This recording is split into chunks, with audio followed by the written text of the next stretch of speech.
සුබුදෑසනක් හැමෝටම මේ සතියේ දැන් මෙච්චර කල් ඕගොල්ලෝ ව්‍යාපාර ගණිතය සංඛ්‍යානය විෂය මිස්ටර් සචින්දත් එක්ක පාඩම් මාලාවේ දවස් 9ක් කරගෙන ආවා.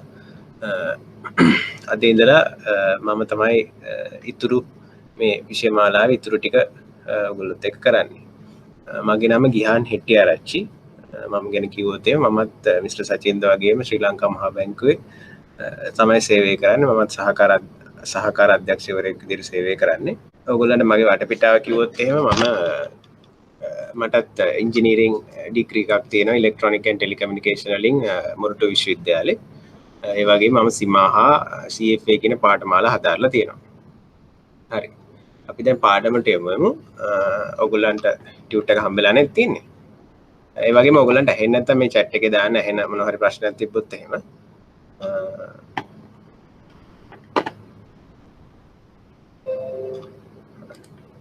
අද අපිට තියෙන මාතෘකාව සරල ඒකජ ප්‍රතිපායනයේ විශ්ලේෂණය හා පුරෝකථනය කියන මාතෘකාව. දැන් මේ මාතෘකාව ගැන මම මුලින්ම පොඩි හැඳින්වීමක් කරන්නම්. ප්‍රතිපායන විශ්ලේෂණය කියන්නේ මොකක්ද කියලා.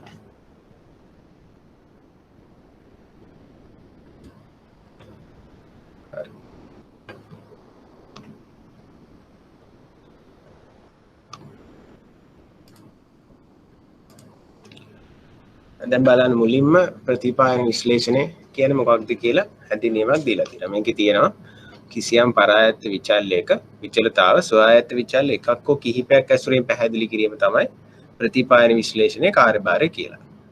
දැන් මේ ස්වායත්ත විචල්‍ය පරායත්ත විචල්‍ය මොනවද කියලා අපි පොඩ්ඩක් කල්පනා කරලා බලමු. දැන් පරායත්ත විචල්‍යයක් කියලා කියන්නේ දැන් මොකක් හරි සම්බන්ධයක් ගන්නකො ඔයගොල්ලෝ පොඩි මම පොඩි ප්‍රස්තාරයක් ඇසුරෙන් පැහැදිලි කරන්නම්.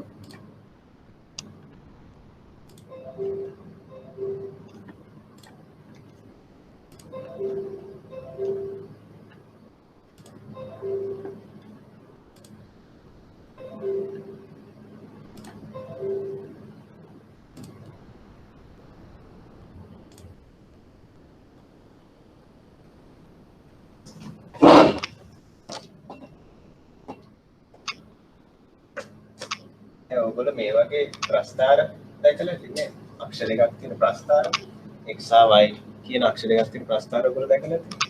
දැන් මේ වගේ අපි මේ විචල්ලයට මොකක්ද කියන්නේ? අපි දැන් ඔය හැඳින්වීමේ තියෙනවනේ මුලින්ම ස්වායත්ත විචල්‍ය පරායත්ත විචල්‍ය ගත්තා. එන්න මේ x තමයි අපි කියන්නේ මොකක්ද? ස්වායත්ත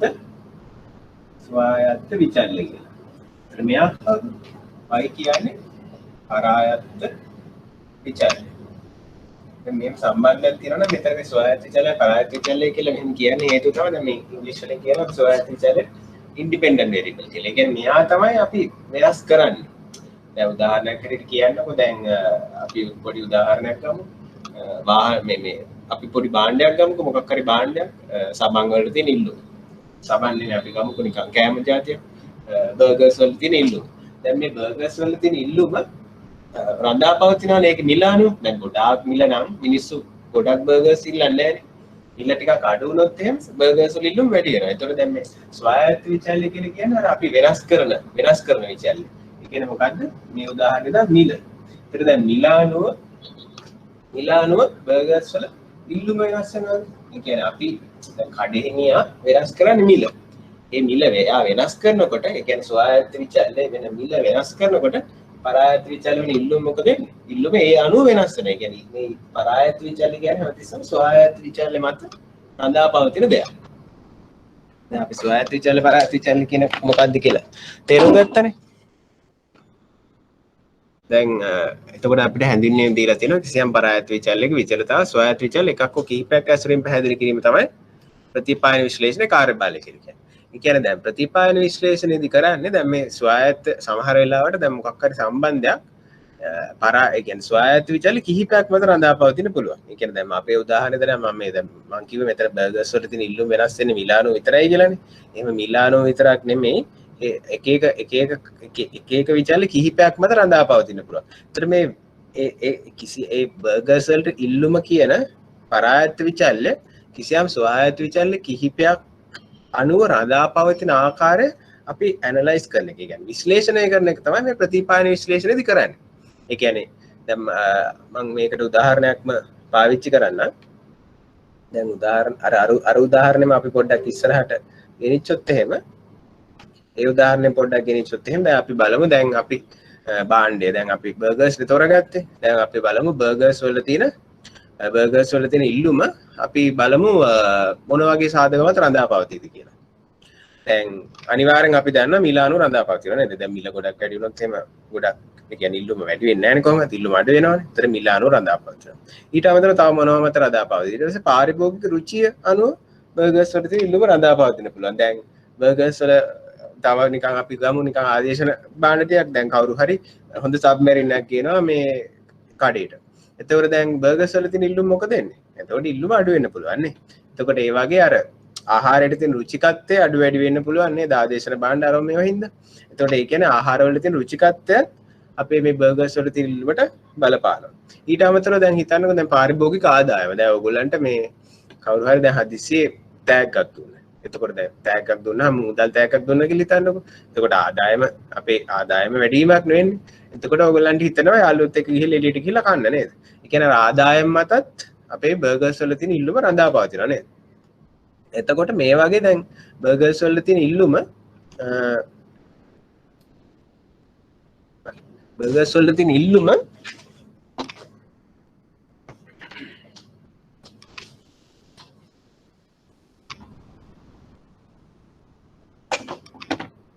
දැන් අපේ පරායත් විචල්්‍ය උනේ මොකක්ද? පරායත් විචල්්‍ය ඇවිල්ලා ඉල්ලුම. හරි. ස්වායත්ත විචල්්‍ය අපි කිහිපයක් කියනවා. ස්වායත්ත විචල්්‍ය මොනවද ස්වායත්ත විචල්්‍ය අපි කිහිපයක් කිව්වේ? මිල. මිල අපි ගමු T කියන. එක අපි ගමු D කියන. ඊටසේ තව මොනවද? රුචිය.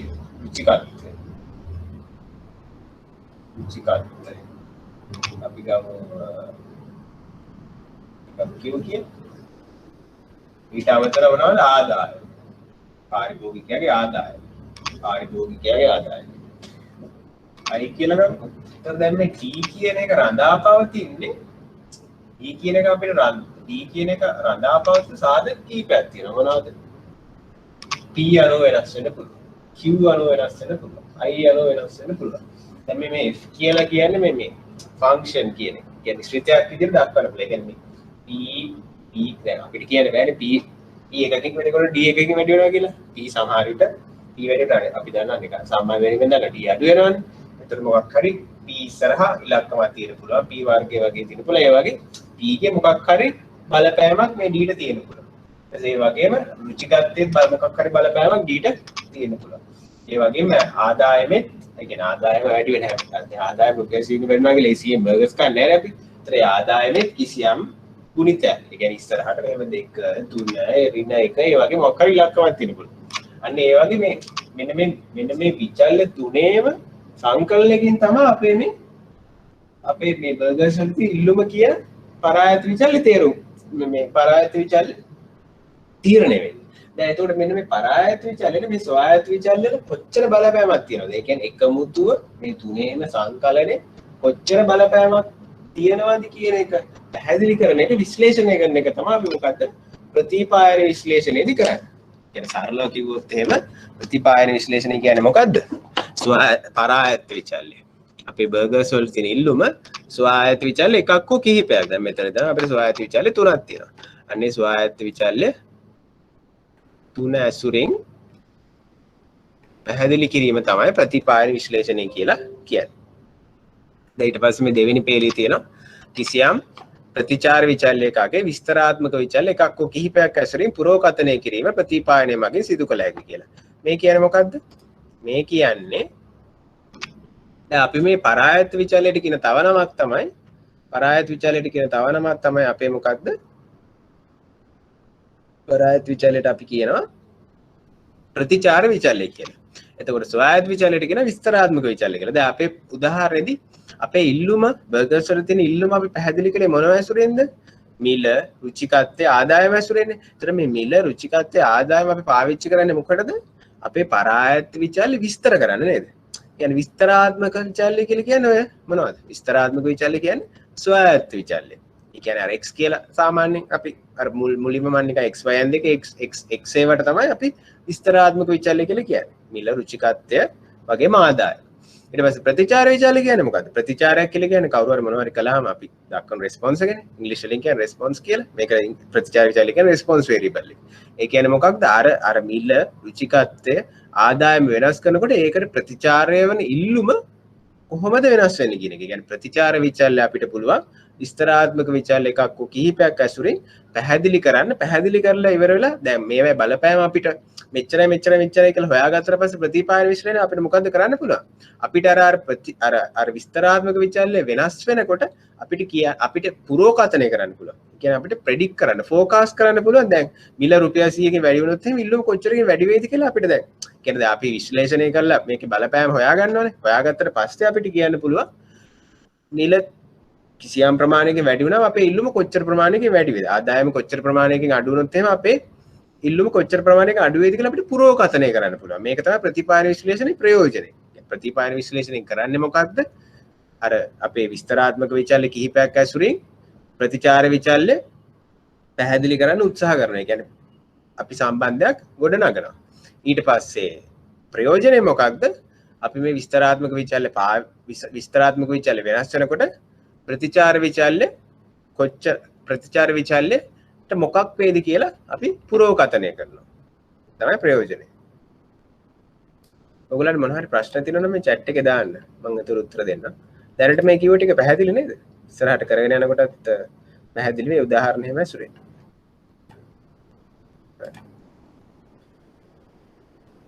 ඉස්සරහට යනවා. දැන් ඊට පස්සේ තියෙන ඊළඟ මාතෘකාව සරල ඒකජ ප්‍රතිපායනය කියලා. දැන් මේ ප්‍රතිපායනේ දෙකක් තියෙනවා. එකක් තමයි සරල ඒකජ ප්‍රතිපායනය, අනිත් එක තමයි බහුපද ඒකජ ප්‍රතිපායනය. දැන් මේ දෙකේ වෙනස මොකක්ද? සරල ඒකජ ප්‍රතිපායනයේදී කරන්නේ දැන් අපි කියවලා බලමු. කිසියම් පරායත විචල්‍යයක විචලතාව ස්වායත්ත විචල්‍යයක් ඇසුරින් පැහැදිලි කිරීම සරල ඒකජ ප්‍රතිපායනයේ කාර්යභාරය. x ආයත විචල්‍යයක් පමණක් නිසා සරල වේ කියලා. ඒ කියන්නේ දැන් මම කලින් උදාහරණෙදි පැහැදිලි කළානේ දැන් මේ භාණ්ඩයේ මිලට නේද? භාණ්ඩයේ ඉල්ලුමට විචල්්‍ය තුනක් බලපාපු හැටි. දැන් මේ සරල ඒකජ ප්‍රතිපායනය කියන්නේ සමහර සම්බන්ධතා තියෙන්න පුළුවන්. ඒකේ අර පරායත විචල්්‍ය හැසිරීමට ස්වායත්ත විචල්්‍ය එකක් විතරයි බලපාන්නේ.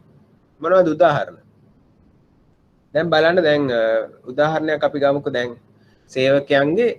සේවකයන්ට පඩි අර පළපුරුද්ද අනුව දැන් ඔයගොල්ලෝ දැකලා ඇති නේද? ඔය ආණ්ඩුවේ ඇඩ්වර්ටයිස්මන්ට් වල එහෙම දාලා තියෙන අර පත්තරවල මේ මොනවද ජොබ් වලට දාන ඇඩ්වර්ටයිස්මන්ට් වල දාලා තියෙන්නේ අර වැටුප 25000 කියලා දාලා ඩෑෂ් එකක් ගහලා ඊට පස්සේ දානවා 1275 වැඩි කිරීම 10 කියලා.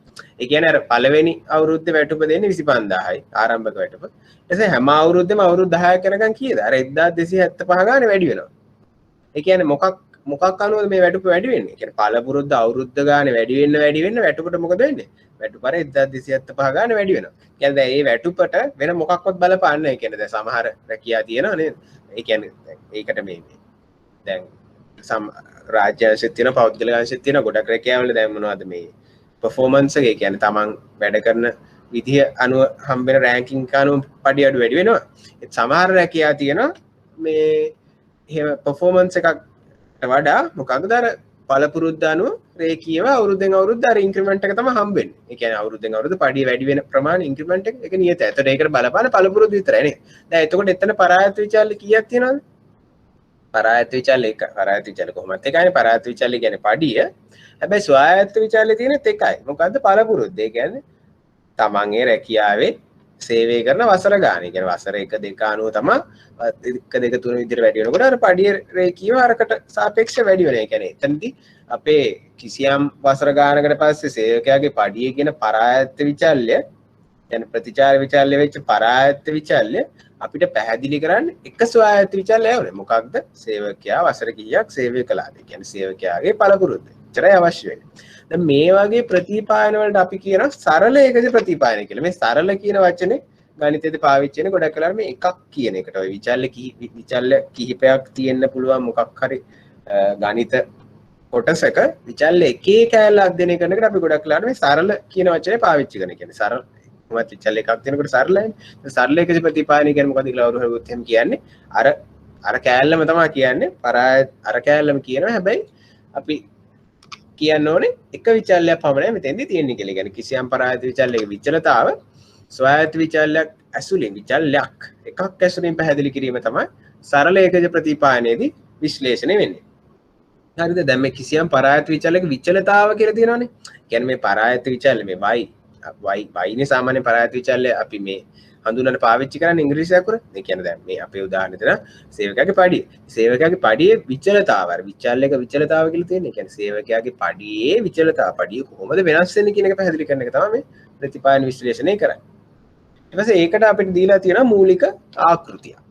දැන් අපි බලමු මේ මූලික ආකෘතිය. මූලික ආකෘතිය බලන්න කලින් මම තව නිකන් උදාහරණයක් කියනවා. ඔයගොල්ලෝ ලියා ගන්නවා නම් ලියා ගන්න දැන් පේපර්ස් වල එහෙම මේ සරල ඒකජ ප්‍රතිපාදන උදාහරණ මොනවද කියලා වගේ ප්‍රශ්නයක් හොයද ඔයගොල්ලන්ට මේ පාඩම ඉවර වෙද්දි හිතලා කියන්න පුළුවන් වෙන්න ඕනේ.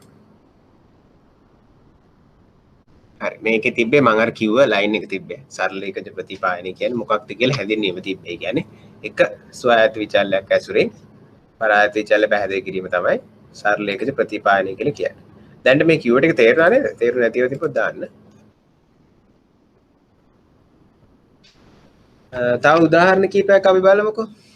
ඊට පස්සේ සේවකයන්ගේ අධ්‍යාපනය මට්ටම හා ඔවුන්ගේ වැටුප් පත්‍ර වෙනස අපිට කියන්නත් පුළුවන් සරල ඒකජ ප්‍රතිපායනයෙන් මේ විස්තර කරන්න පුළුවන් කියලා. ඒ කියන්නේ දැන්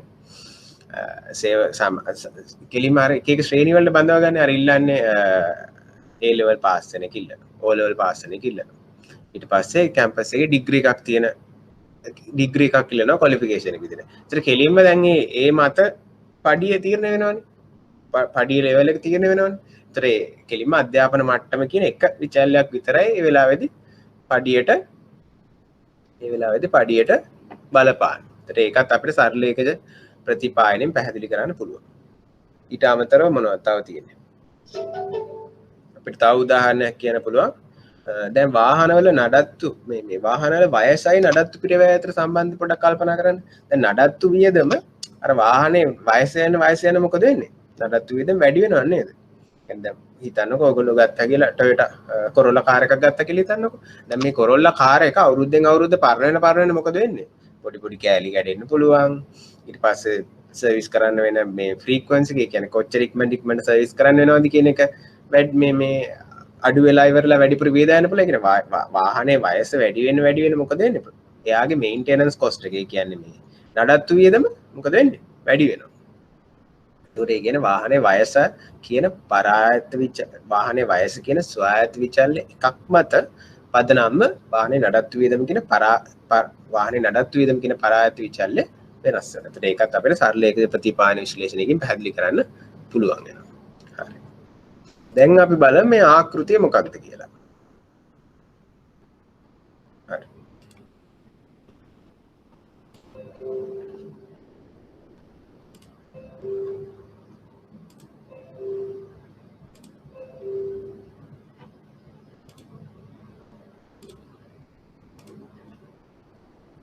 දැන් ඔයගලන්ට බෝඩ් එකනේ පේන්නේ නේද?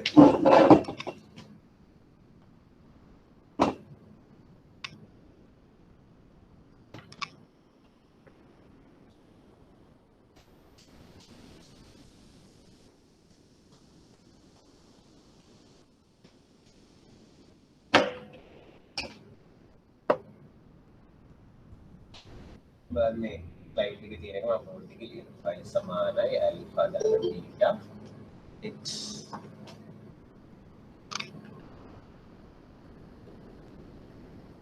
දාලා බීටා x plus xi. දැන් මේ මම සරල ඒකජ ප්‍රතිපායනයේ මූලික ආකෘතිය තමයි මේ බෝඩ් එකේ ලියලා තියෙන්නේ. මම මේ පදයෙන් හඳුන්වනවා. දැන් අපි මෙච්චර වෙලා කතා කරපු ස්වායත්ත විචල්‍යක පරායත්ත විචල්‍යක තිබ්බනේ. ඒ මොනව වෙන්නේ නැද්ද? දැන් පරායත්ත විචල්‍ය කියන්නේ ප්‍රතිචාර විචල්‍යනේ. කියන්නේ පරායත්ත විචල්‍යනේ අපි හොයන්නේ නේ. එහෙනම් පරායත්ත විචල්‍යනේ අපි හොයන්නේ. එහෙනම් මෙයා තමයි අපේ පරායත්ත විචල්‍ය නේද? අපි පරායත්ත විචල්‍ය. y කියන්නේ මොකද්ද? පරායත්ත විචල්‍ය හේවත් ප්‍රතිචාර විචල්‍ය. කියන්නේ මෙයා තමයි අපි හොයන්නේ. ඊට මේ කවුද අපි?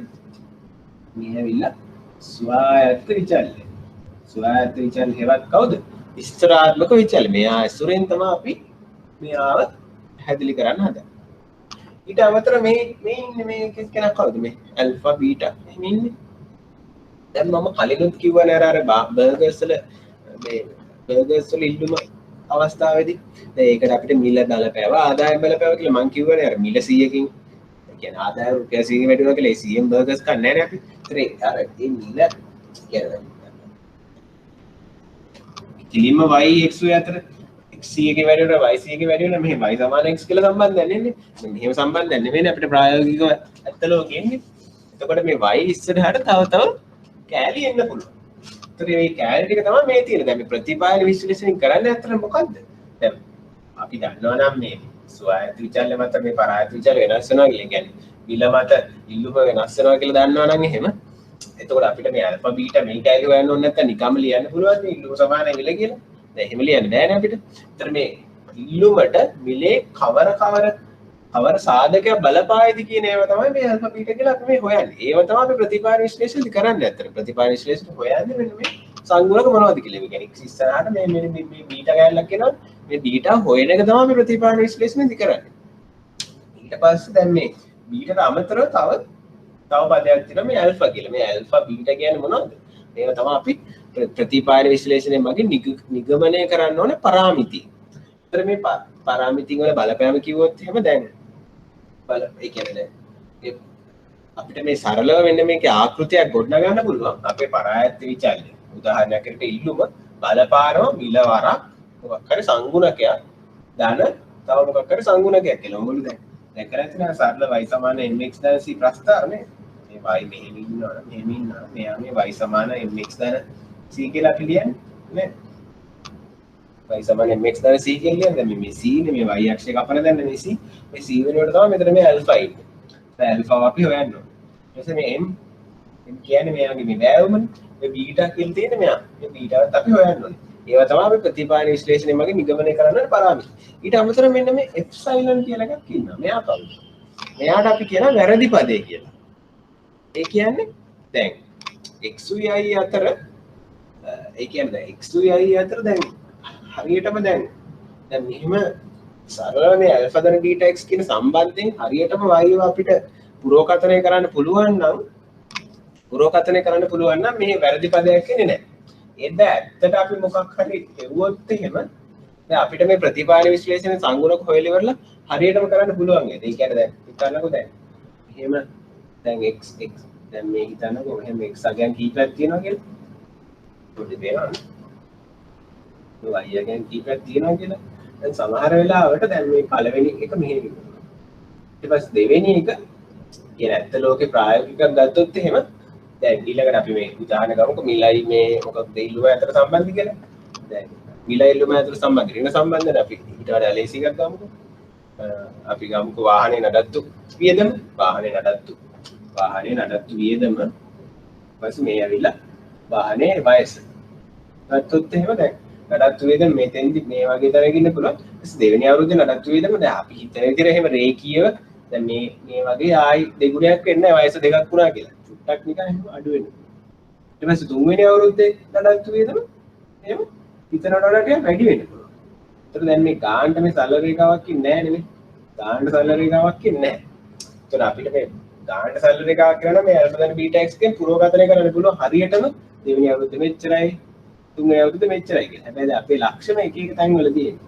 ඒතර මේ අපි පුරෝගතනය කරලා අපි මේකෙන් පුරෝගතනය කළාම අපිට එන්නේ තුන්වෙනි අවුරුද්දේ මෙන්න මෙච්චරයි කියලා වගේ මේ නඩත්තු වියදම. හැබැයි ඇත්ත නඩත්තු වියදම මෙච්චරයි. ඒතර අන්නේ වැරද්ද තමයි මේ වැරදි පදේ නිරූපණය වෙන්නේ. ඒ කියන්නේ ප්‍රතිපායන විශ්ලේෂණයෙන් අපිට 100%ක් හරි පුරෝකථනයක් කරන්න බෑ.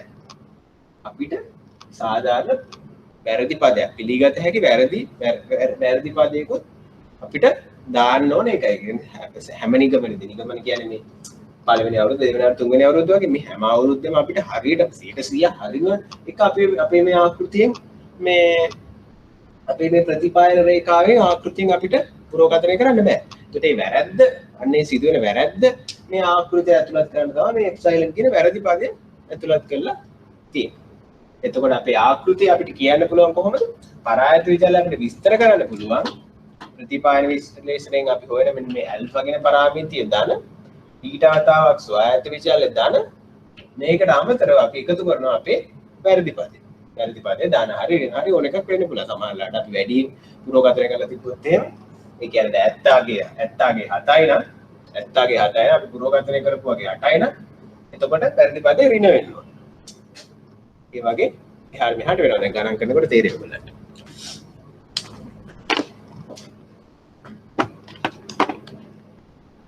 තේරෙන්නේ නැති මොන හරි තියෙනවා නම් කියන්න.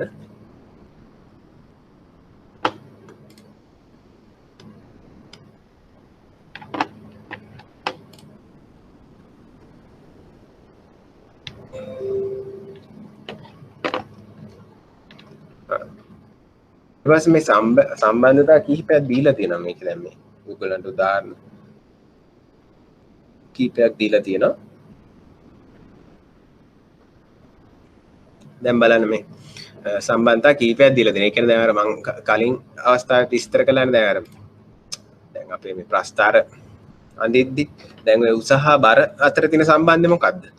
උස හා බර අතර තියෙන්නේ සාමාන්‍ය ධන සම්බන්ධයනේ. ඒ කියන්නේ දැන් මිටි එක්කෙනෙක්ට වඩා මම කියන්නේ එකම ඒ කියන්නේ ගොඩක් මිටි මහතයි ඉන්නවා. එහෙම නැතුව අපි නිකන් එකම ශරීර එන මහත ප්‍රමාණය එකම ආය සැලකුවොත් එහෙම උස වැඩි වෙන බර වැඩි වෙනවා. ඒතර උසයි බර අතර තියෙන ධන සම්බන්ධය. ඒතර ධන සම්බන්ධයක් අපි අඳින්නේ මෙහෙමනේ. ධන සම්බන්ධතාවක් අඳින්නේ බෝඩ් එක පොඩියට පේනවත් මේ ඉතින් ලොක් දැනෙන්නේ ඉන්නවා. ධන සම්බන්ධයක් අඳින්න කොහොමද? ඒ කියන්නේ x මෙහෙම නම් y මෙහෙම නම් ධන සම්බන්ධයක් x හරිනකොට y වැඩි වෙනවා. ඍණ සම්බන්ධයක් අඳින්නේ කොහොමද? x මෙහෙම නම් y මෙහෙම නම් x වැඩි වෙනකොට y අඩු වෙනවා. මේ ඇවිල්ලා ධන සම්බන්ධතා ඇවිල්ලා ඍණ සම්බන්ධතා. එතකොට ධන සම්බන්ධතාව උදාහරණයක් තමයි උස හා බර.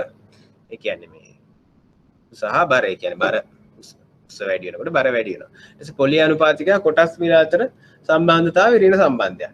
ඒ කියන්නේ දැන් සාමාන්‍ය පොලි අනුපාත වැඩි වෙනකොට මොකද වෙන්නේ? මම නිකන් සාමාන්‍ය දැන් ඉබලත් එක්ක ඔයගලන්ට කිව්වොත් පොලි අනුපාත වැඩි වෙනකොට මොකද වෙන්නේ? මිනිස්සු ගිහිල්ලා ඉවරලා බැංකු වල දානවා. ඒ කියන්නේ ෆික්ස් ඩිපොසිට් වල වැඩිපුර පොලියක් ගෙවනවා නම් බැංකු වල දානවානේ ආරක්ෂාකාරීනේ. ඒතර අපි ගිහිල්ලා කොටස් වලද පොලේ ආයෝජනය කරන්න හදන්නේ නැහැ. මොකද කොටස් වල පොලේ සල්ලි දාන්න නැතුව අපිට පොලි අනුපාත වැඩිලා බැංකුවේ දාලා පැත්තටලා ඉන්න පුළුවන්.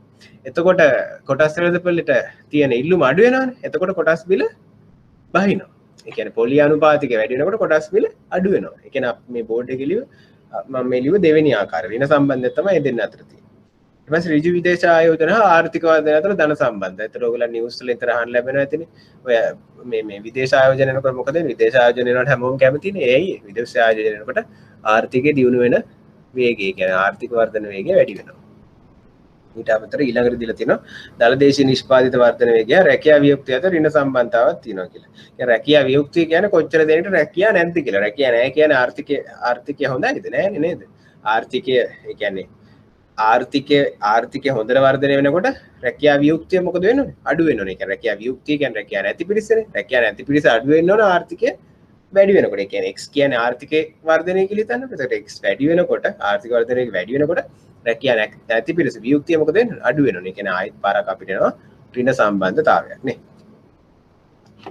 හරි.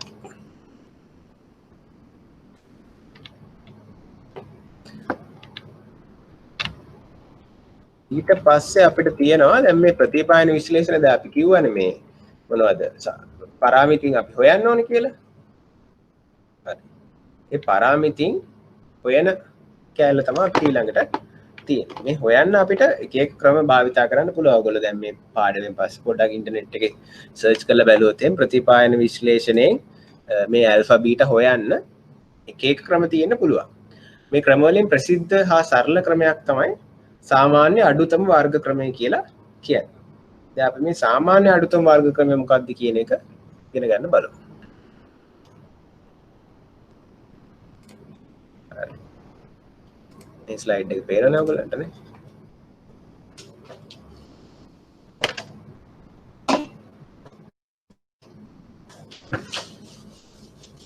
බෝඩ් එකේ තියෙන කියන්න.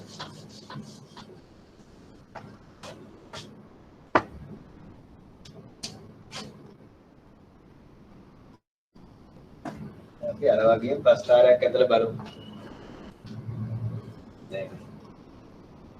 ප්‍රස්ථාරයක් ගැටපුවාම දැන් මේ ඇවිල්ලා දැන් අපි ප්‍රතිපායන මොකක් හරි අපි රේඛාවක් මේ විශ්ලේෂණය කරලා හෙව්වා කියලා හිතන්නකො. දැන් මේ රේඛාව තමයි අපි විශ්ලේෂණය කරලා හොයන රේඛාව තමයි ඇල්ෆා ධන බීටා x කියන්නේ. සරල රේඛාවක් අපි සරල ඒකජ ප්‍රතිපායනයනේ. කියන්නේ හැමතිස්සෙම සරල රේඛාවක් කියන්නේ එක විචාරයක් මත අනෙක් විචාර බලපාන දැන් අපි ප්‍රතිපායන විශ්ලේෂණය ඇල්ෆා බීටා හෙව්වා කියලා හිතන්න. ඇල්ෆා බීටා හෙව්වම සරල රේඛාවක් තමයි එන්නේ. ඒතර අපේ විශ්ලේෂණ මේ අර මොනවද මේ ඇත්තාගේ දැන් මේ x අණු වෙනස් වෙන හැටි කියලා හිතන්න දැන් x නාමක මෙතන y යගේ මෙහෙම තියනවා කියලා හිතන්න. ඊට මෙතන y යගේ මෙහෙම තියනවා කියලා හිතන්න.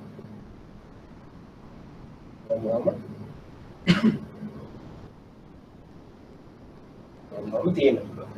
ඒතර අපේ දැන් ප්‍රතිපායන විශ්ලේෂණයෙන් අපිට සරල රේඛාවලින් මේ ඇල්ෆා ධන බීටා x කියලා. ඒතර මේ ඔක්කොම ආයන්න බෑනේ. අපි මේ සාධාරණ සරල රේඛාවක් තමයි අපිට මේ හොයන්න පුළුවන්. සාධාරණ සරල රේඛාවක් තමයි අපිට හොයන්න පුළුවන්. මේ පොඩ්ඩක් ඇද සරල රේඛාවක් කියලා හිතන්න. එතකොට මේ සාධාරණ සරල රේඛාවක් හොයන්න. එතකොට දැන් මම කලින් කිව්වනේ වැරදි පදයක් ගැන. දැන් හරි මුලින්ම ගමුකෝ අපි මේ y hat කියලා දැම්මයි කියලා මම hat එකක් දැම්මා. තේරෙනවද? hat එකක් දැම්මා. ඒ hat එකක් දැම්මා. මේ hat එක කියන්නේ මේ ඇවිල්ලා අපි මේ කියන්නේ මේ ඇවිල්ලා ඇත්ත අගයක් නෙමෙයි මේවා. මේවා ඇත්ත අගයක් නෙමෙයි මේ අපි ඇවිල්ලා පුරෝකථනය කරන එක. මේ alpha ධන beta x කියලා හොයලා කියන්නේ alpha ධන beta x කියන්නේ අපේ ප්‍රතිපායන රේඛාවනේ. ඒ ප්‍රතිපායන රේඛාව පාවිච්චි කරලා පුරෝකථනය කරනවා කියන්නේ තමයි මේවා. මේ x මෙතන එක 1 3 4 5 නම් තියෙන්නේ. මේ x එක දාලා හොයපු y යගේ තමයි මේ y hat කියලා කියන්නේ. හරිද? දැන් මේ y hat අගේ එන්නේ කොතනින්ද? y hat අගෙන් තමයි මේ තියෙන්නේ. දැන් මෙතන මේ x එකට දාලා y යගේ මේකනේ. මේ y hat අගෙන් මේවා. දෙකට දාලා y hat අගේ මේකනේ. තුනට දාලා y hat අගේ මේ. හතරට දාලා y hat අගේ මේ. y hat අගෙන් තමයි අපි පුරෝකථනයේ ප්‍රතිපායන විශ්ලේෂණයෙන් ගත්ත රේඛා පාවිච්චි කරලා පුරෝකථනය කරපුවා කියන තමයි මේ රේඛාවල තියෙන y hat එක. ඊට පස්සේ තව y එකක් තියෙනවා. ඒ මොකක්ද මේ y ඇත්ත y යගේ සත්‍ය y යගේ. මේකට අපි දැන් මේකේදී අපි මේ කියන්නේ භාවිතා කරමු. කම y කියලා. කියන්නේ සත්‍යයේ y. ඒතර y hat කියන්නේ අපි y hat මේ i කියලා කියන්නේ මේ කීවෙනි අගේද කියන එක y hat. y hat i කියලා කියන්නේ මේ 1 2 3 4 5 අගයක් අපිට i දාන්න පුළුවන්. දැන් මේ පළවෙනි එක මොකද්ද? y hat 1. දෙවෙනි එක මොකද්ද? y hat 2. එතකොට මේක සංකේතාත්මකව ගන්න තමයි මේ i කියලා දාලා තියෙන්නේ. එතකොට y hat කියන්නේ අපි පුරෝකථනය කරපු වගේ පුරෝකථනය කර y යගේ. එතකොට y i කියන්නේ සත්‍ය y යගේ. හරි. එතකොට දැන් ඊට පස්සේ මේ අපිට දැන් මේක පාවිච්චි කරලා අපි y hat හොයනවා. එතකොට මේ සත්‍ය y යගේ මෙහෙම තියෙනවා. සත්‍ය y යගේ මේ විදිහට තියෙනවා. එතකොට මේ අර දෙවෙනියට තියෙන මොකක්ද අර එප්සයිලන් කියලා අර වැරදි පදේ හොයන්නේ කොහොමද? මේ එක එක අවස්ථාවට දාලා වැරදි පදේ වෙන්නේ මොකද්ද? මේක තමයි මේ වෙනස. වැරද්ද. ඒ කියන්නේ වැරද්ද ඇවිල්ලා මොකක්ද? මේ y i කියන මේ ඇත්ත y යගේ අපි y hat එකේ අඩු කරපුවම මේ ටික මේ වැරද්ද නෙමෙයි. මේ ටික තමයි වැරද්ද. දැන් මෙතන නම් මොකද්ද? දැන් මෙතන y i කියන්නේ මේ ඇත්ත වගේ y hat කියලා පුරෝගතනය කරලා තියෙන්නේ මෙන්න මේ ටික. මේ ටික තමයි වැරද්ද. මෙන්න මේ වැරදි පද තමයි ඔය දෙවෙනි සමීකරණය කියන්නේ එප්සයිලන් i. ඉතින් පළවෙනි මේ i කියන්නේ කීවෙනි නිගමනයේද කියන්නේ. පළවෙනි නිගමනයේදී වැරද්ද කොහොමද එන්නේ? පළවෙනි නිගමනයේදී වැරද්ද පළවෙනි නිගමනයේදී ඇත්ත y යගේ මෙය. y1 පළවෙනි නිගමනයේදී y1 මේ සාධාරණ y කියලා දෙන්න.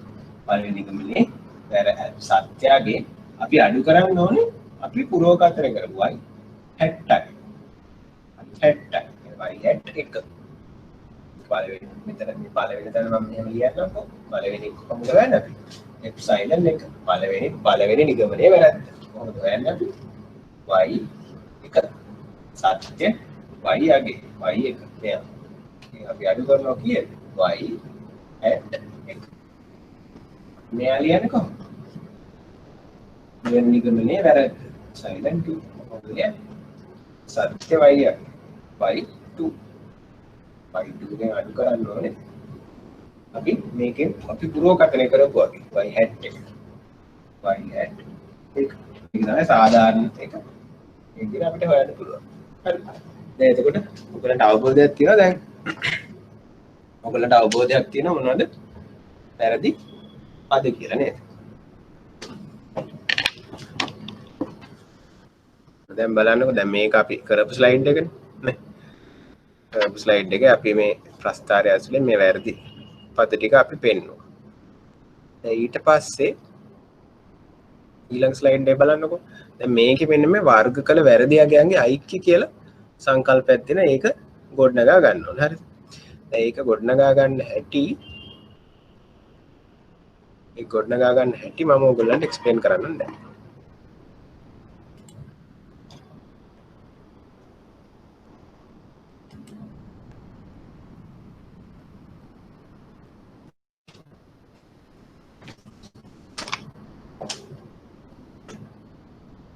යාරියක් තියෙනවා නේද බෝඩ් එකේ?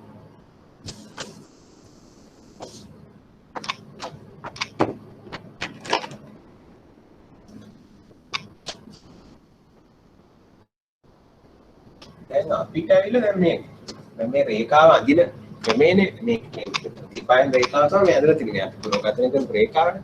මේ රේඛාව අඳින ක්‍රමයක් නේ අපිට හොයාගන්න ඕනේ. පුරෝගතනයෙන් කරන්න ඕනේ. ප්‍රතිපායන අපි කරන්නේ මොකද්ද? ඇල්ෆා බීටා හොයන්නේ. ඇල්ෆා බීටා හොයනවා කියන්නේ මොකක්ද? මේ ඇල්ෆා බීටාන මේ රේඛාව වෙනස් වෙනවා. තේරෙනවද? ඒ කියන්නේ හිතන්නකො මේ බීටා වැඩි වුණා කියලා. බීටා කියන්නේ මේ අනුක්‍රමයනේ. බීටා වැඩි වුණොත් එහෙනම් මොකද? මේ වගේ රේඛාවක්. බීටා අඩු වුණොත් එහෙනම් මොකද? මේ වගේ රේඛාවක් නේ. බීටා අඩු වුණොත් මේ වගේ රේඛාවක් නේ. බෑවුමනේ බීටා කියන්නේ. බෑවුම අඩු වුණොත් බීටා 1 බීටා 2 කියලා ගත්තොත් එහෙනම් බීටා 1 මොකද? බීටා 2ට වඩා වැඩි නේ. එතකොට මේ දැන් බලන්න දැන් මම කියාගෙන ආවේ මොකද්ද ප්‍රතිපායන විශ්ලේෂණය අපි හොයන්නේ මොකද්ද මේ ඇල්ෆා බීටා හොයන එක අපි කරන්නේ. ඒතර ඇල්ෆා බීටා හොයනවා කියන්නේ ඇල්ෆා බීටා නම් මොකද වෙන්නේ මේ රේඛා වෙනස් වෙනවානේ නේද? බීටා වැඩි වුණොත් එහෙනම් බීටා ලොකු එකක් වුණොත් එහෙනම් මේ මෙහෙම බෑවුම වැඩි රේඛාවක් එනවා. බීටා අඩු වුණොත් එහෙනම් බෑවුම අඩු රේඛාවක් එනවා. බීටා 1 බීටා 2 කියලා ගත්තොත් එහෙනම් බීටා 1 නෙවෙයි බීටා 2ට වඩා වැඩි. නේ? එතකොට ඒ වගේ දැන් මේවා පේනවා නේද? ෂේප් එකේ.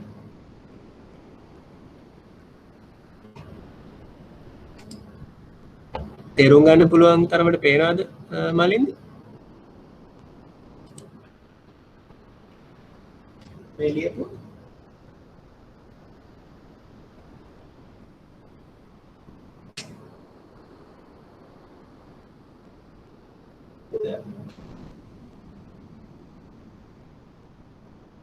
හරිමන්ට ලොකුවට ලියන්න. දැන් එතකොට අපි ඇල්ෆා බීටා හොයන එකනේ මේ ප්‍රතිපායන විශ්ලේෂණය කරන්නේ. එතන ඇල්ෆා බීටා හොයන එක අපි කරන්නේ ඒ අනුව රේඛා වෙනස් වෙනවා නේද? ඒ කියන්නේ මෙන්න මේ රේඛාව කොහොමද යන්නේ කියන එක. ඒ කියන්නේ මේ රේඛාව මෙහෙම. මේ රේඛාව මෙහෙම. එහෙම. යන්නේ කියන එක හොයන එක තමයි අපි මේ ප්‍රතිපායන විශ්ලේෂණය කරන්නේ.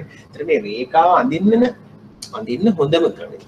කියන්නේ මේක දත්ත වලට ගැලපෙන්න අපිට රේඛාව අඳින්න පුළුවන් හොඳම ක්‍රමය හොයන ක්‍රමයක් තමයි අපිට ඕනේ. දැන් මේ හොයන්න තියෙන එක ක්‍රමයක් තමයි මෙන්න මේ අඩුතම වර්ග ක්‍රමය. එතන මේ අඩුතම වර්ග ක්‍රමයේදී අපි බලන්නේ හැමතිස්සෙම අපි බලන්නේ මෙන්න මේ වැරදි පදයන් දිහා. දැන් මේ වැරදි පදයන් වල සයිස් එක. කියන්නේ මේ වැරදි පදයන් වල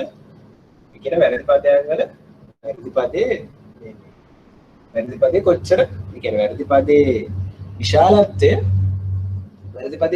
වැඩි වෙනකොට මොකද වෙන්නේ? වැරදි පදේ විශාලත්වය වැඩි කියන්නේ අපේ මේ ආකෘතිය වැරද්ද වැඩි. ඒ කියන්නේ අපිට ලොකු වැරදි පද එනවා. ඒ කියන්නේ අපි පුරෝගතනය කරන අගය සත්‍යයෙන් ලොකු විචලනයක් දක්වනවා. ගොඩක් එහායින් ඉන්න අගයන් තමයි පුරෝගතනය කරලා තියෙන සත්‍යකට. හැබැයි අපි පුළුවන් තරම් බලන්නේ මේ වැරදි පදේ මොකද කරන්නේ? වැරදි පදේ අඩු කරගන්න තමයි පුළුවන් තරම් බලන්න. එතන ඔයගොල්ලන්ට හිතෙන්න පුළුවන් දැන් අපිට දීලා තියෙන දත්ත පහ. දත්ත පහක් දීලා y අගයන් පහක් දීලා තියෙනවා. ඒතර අපි ආකෘතිය ගොඩනගා ගන්න ඕනේ මේ වැරදි පදයන් වල එකතුව අඩුම වෙන්නේ. කියන්නේ දැන් මෙහෙම එක එක රේඛා අඳින්න පුළුවන් නේ. මේ රේඛාව අඳිනවා. මේ වගේ තව රේඛාවක් මෙහෙම යන්න කියලා හිතන්න. මේ වගේ තව රේඛාවක් කොහොම අඳිනවා. ඒතර මේ රේඛාවට අදාළව අර වැරදි පදයන් අපිට E1 E2 E3 E4 E5 කියලා හොයන්න පුළුවන්. එතකොට මේ රේඛාවට අදාළ E1 E2 E3 E4 E5 එක අපි හොයනවා. දැන් මේ අපි ඓක්‍ය දක්වන්න පාවිච්චි කරන සංකේතය මොකද්ද? ඓක්‍ය දක්වන්න පාවිච්චි කරන සංකේතය මොකද්ද? අපි මෙන්න මේ කැපිටල් සිග්මා දක්වන්න පාවිච්චි කරන්නේ ඓක්‍ය දක්වන්න.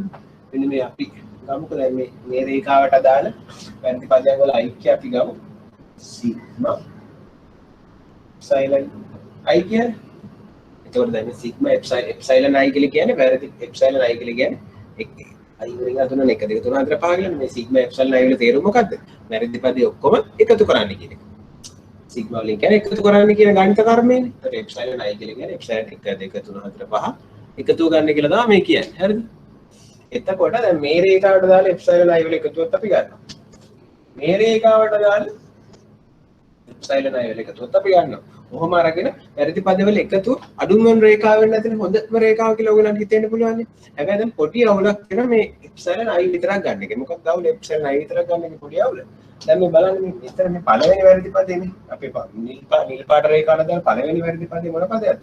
මේ අපේ පුරෝකථන කරපු වගේ ඇවිල්ලා මේකනේ. මේ y hat එක මේ ඇත්තගේ y y. එතකොට මේකට දාලා මේ ඔය පිළිවෙල එක මේ yi ගෙන් y hat අඩු කරපුවාම එන්නේ ධන උත්තරයක් නේද? මේ අය මේ මෙතන වෙන ධන උත්තරයක් කියන්නේ. y යගේ පුරෝකථන කරපු වගේ වඩා වැඩිනේ. මෙතන වෙන ධන උත්තරයක්. හැබැයි අපි එප්සයිලන් 2 වලට ගියාම මොකද? එප්සයිලන් 2 වලට ගියාම මේ ඇත්තගේ y2 ඇවිල්ලා පුරෝකථනය කරපු y2 hat වඩා අඩුයි. එතන මෙතන එන්නේ ඍණා කියන්නේ. එතන මේ වැරදි පද මේ කැන්සල් වෙලා. මෙතන වැරදි පද හිතන්නකො ඉලක්කම 4යි කියලා. මෙතන වැරදි පද හිතන්නකො ඍණ 3යි කියලා. එතන 4යි ඍණ 3යි මේ කැන්සල් වෙලා. දැන් ඇත්තම දැන් ධන පැත්තට වැරදුනත් වැරදි. ඍණ පැත්තට වැරදුනත් වැරදි. හැබැයි දැන් මේ ධනේ වරිනේවා එකතු වෙලා කැන්සල් වෙන හින්දා දැන් මෙතන සඵල මෙතන ඇත්ත සඵල වැරද්ද කියන්නේ මෙතන වැරද්ද 4යි. මෙතන වැරද්ද 4යි කියලා හිතනවා ධන 4යි කියලා හිතනවා මෙතන වැරද්ද ඍණ 3යි කියලා හිතනවා. ඒතර මෙතන 4ක් වැරදිලා. මෙතන 3ක් වැරදිලා. ඇත්තට 7ක් වැරදිලානේ. ඒ වුණාට අපිට මේ මෙහෙම ඓක්‍යයක් ගත්තොත් එහෙනම් මොකද වෙන්නේ? මේ 4යි ඍණ 3යි කැන්සල් වෙලා ඇත්ත තත් නෙමෙයි අපිට පේන්නේ. ඇත්ත තත් කියලා දාන්න මේ රේඛාව හොඳයි වගේ අපිට මේ 4යි ඍණ 3යි කැන්සල් වෙලා. ඒතර මේ වැරදි පදවල ඓක්‍ය ගන්න එක අපිට හොඳ ක්‍රමයක් නෙමෙයි. මොකද හේතුව හොඳ ක්‍රමයක් නොවෙන්නේ ඇයි? මේ වැරදි පද වෙන ධන ඍණ ලක්ෂණ තියෙන හින්දා ඒවා කැන්සල් වෙලා යන හින්දා. හරිද? කැපෙන හින්දා. එහෙනම් ඒක අන්න ඒක වළක්වන්න අපි පාවිච්චි කරන අපි මේ එකතුව ගන්න වැරදි පදේ එකතුව නෙමෙයි ගන්නෙ. වැරදි පදේ වර්ගවල එකතුව ගන්න. වර්ගවල එකතුව ගත්තාම මොකද වෙන්නේ? වර්ගවල එකතුව ගත්තාම දැන් මේ ඍණාගේ ධන වෙනවනේ. ඍණාගේ ධන වෙලා මේ ඍණ 3ක් 9ක් වෙනවා. ධන 9ක් වෙනවා. එයා 16ක් වෙනවා. ඒතර දැන් මෙන්න මෙහෙම අපි හැම වැරදි පදේම වැරදි පද හොයනවා. වැරදි පද වල වර්ග හොයනවා. ඓක්‍ය ගන්න. මේකෙන් කියන්නේ මොකක්ද? වැරදි පද හොයන්න, වැරදි පද වර්ග කරන්න, වැරදි පද වල ඓක්‍ය ගන්න. අන්න මොනම ඓක්‍ය අපි එක එකට අදාළ එක එක රේඛාවට දාලා වැරදි පද වල ඓක්‍ය අපි ගත්ත කියලා හිතන්නකෝ. එතකොට අපේ හොඳම රේඛාව මොකද්ද? මෙන්න මේ වැරදි පද වල ඓක්‍ය වර්ග කරපු එකතුව අඩුම වෙන රේඛාව තමයි අපේ හොඳම රේඛාව. ඒ කියන්නේ මේ රේඛාවේ ඇවිල්ලා අඩුවෙන්ම තමයි මේ වැරදි පද වල විශාලත්වය තිබිලා තියෙන්නේ.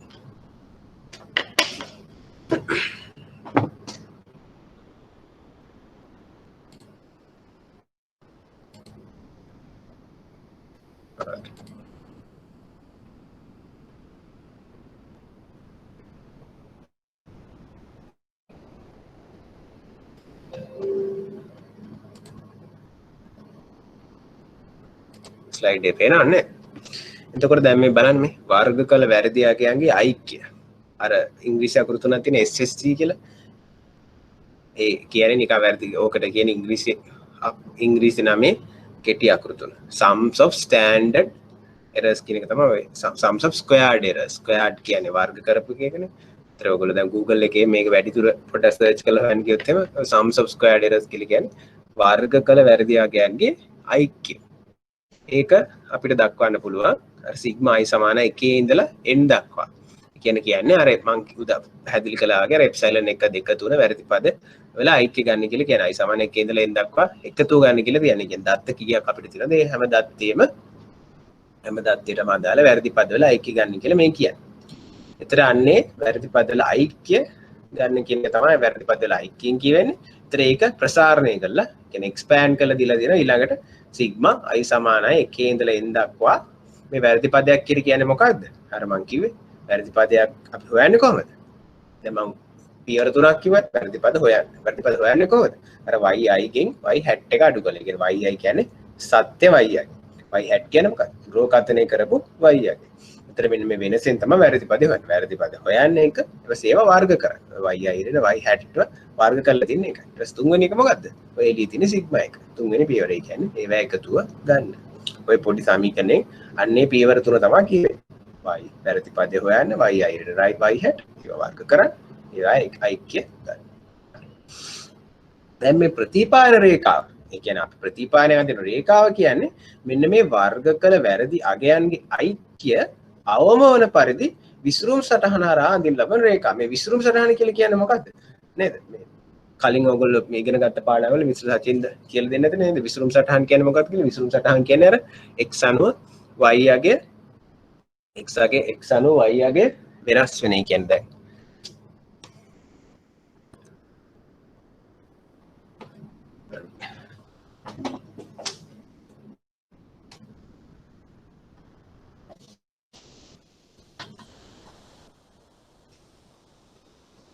විසුරුම් සටහනක් කියන්නේ නේද? විසුරුම් සටහන කියන්නේ මේක මොකක්ද ආය අදින්න දෙකුත් නැහැ. විසුරුම් සටහන කියන්නේ මේ තීත්තන්න කියන්නේ x දාලා y එක දාපු සටහන මේ විසුරුම් සටහන කියලා කියන්නේ. අර විසුරුම් සටහන. දැන් මේ මෙන්න මේ විසුරුම් සටහන අදින රේඛාවක් ප්‍රතිපායන රේඛාව කියලා කියන්නේ. ඒතර ප්‍රතිපායන රේඛාව කියන්නේ මෙන්න මේ විසුරුම් සටහන අර අපි රේඛාවක් අදින්න ඕනේ. කොහොමද මේ රේඛාව අදින්න ඕනේ? ඒ රේඛාව අදින්න ඕනේ වර්ග කරපු වැරදි පදයන්ගේ ඓක්‍ය අවම වෙන විදිහට. එතකොට ඔය රේඛාවට කියන නම මොකක්ද? මේකට අපි කියනවා හොඳම සීහන රේඛාව කියලා. සීහනවා කියලා ෆිට වෙනවා කියලා කියන්නේ. ඒ කියන්නේ දැන් මේ අපේ විසුරුම් සටහනට අපි මේ රේඛාව ෆිට කරන්න යන්නේ. හොඳ රේඛාවක් බස්සවන්න යන්නේ. ඒතර එන්නේ මේ හොඳටම ෆිට වෙන රේඛාවට අපි කියනවා සිංහලයෙන් මොකද්ද? නම හොඳම සීහන රේඛාව කියලා. හොඳටම ගැලපෙන රේඛාව.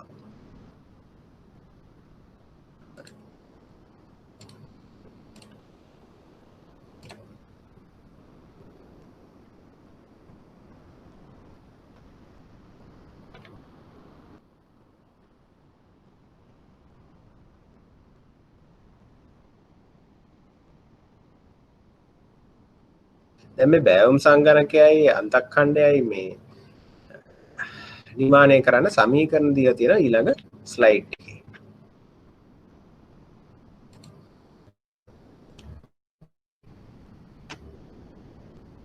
දැන් ප්‍රතිපායන රේඛා. දැන් මේ ප්‍රතිපායන රේඛාව කියන්නේ දැන් සරල රේඛාවක් දීලා තියෙනවා. දැන් මේ දෙක පටල ගන්න එපා. සමහරවිට නේ හිතලා කන්ෆියුස් වෙන්න පුළුවන්. මම චුට්ටක් කියන්න.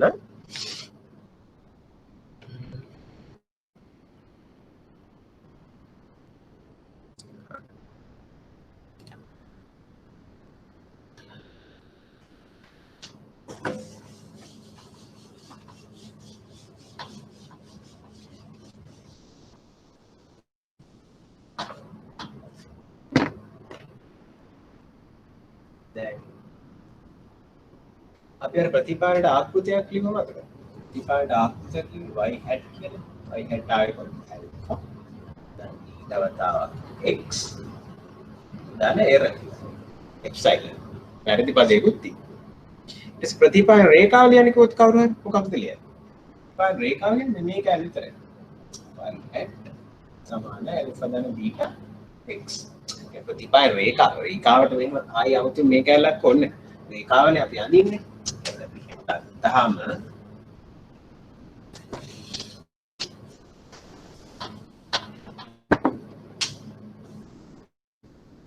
එකේකේව ගත්තාම මේව එකේකේව තියෙනවා නම් රේඛාවක් අපි අඳිනවා. මේ රේඛාව තමයි මේ y hat සමාන alpha ධන beta x. මේක තමයි ප්‍රතිපායන රේඛාව.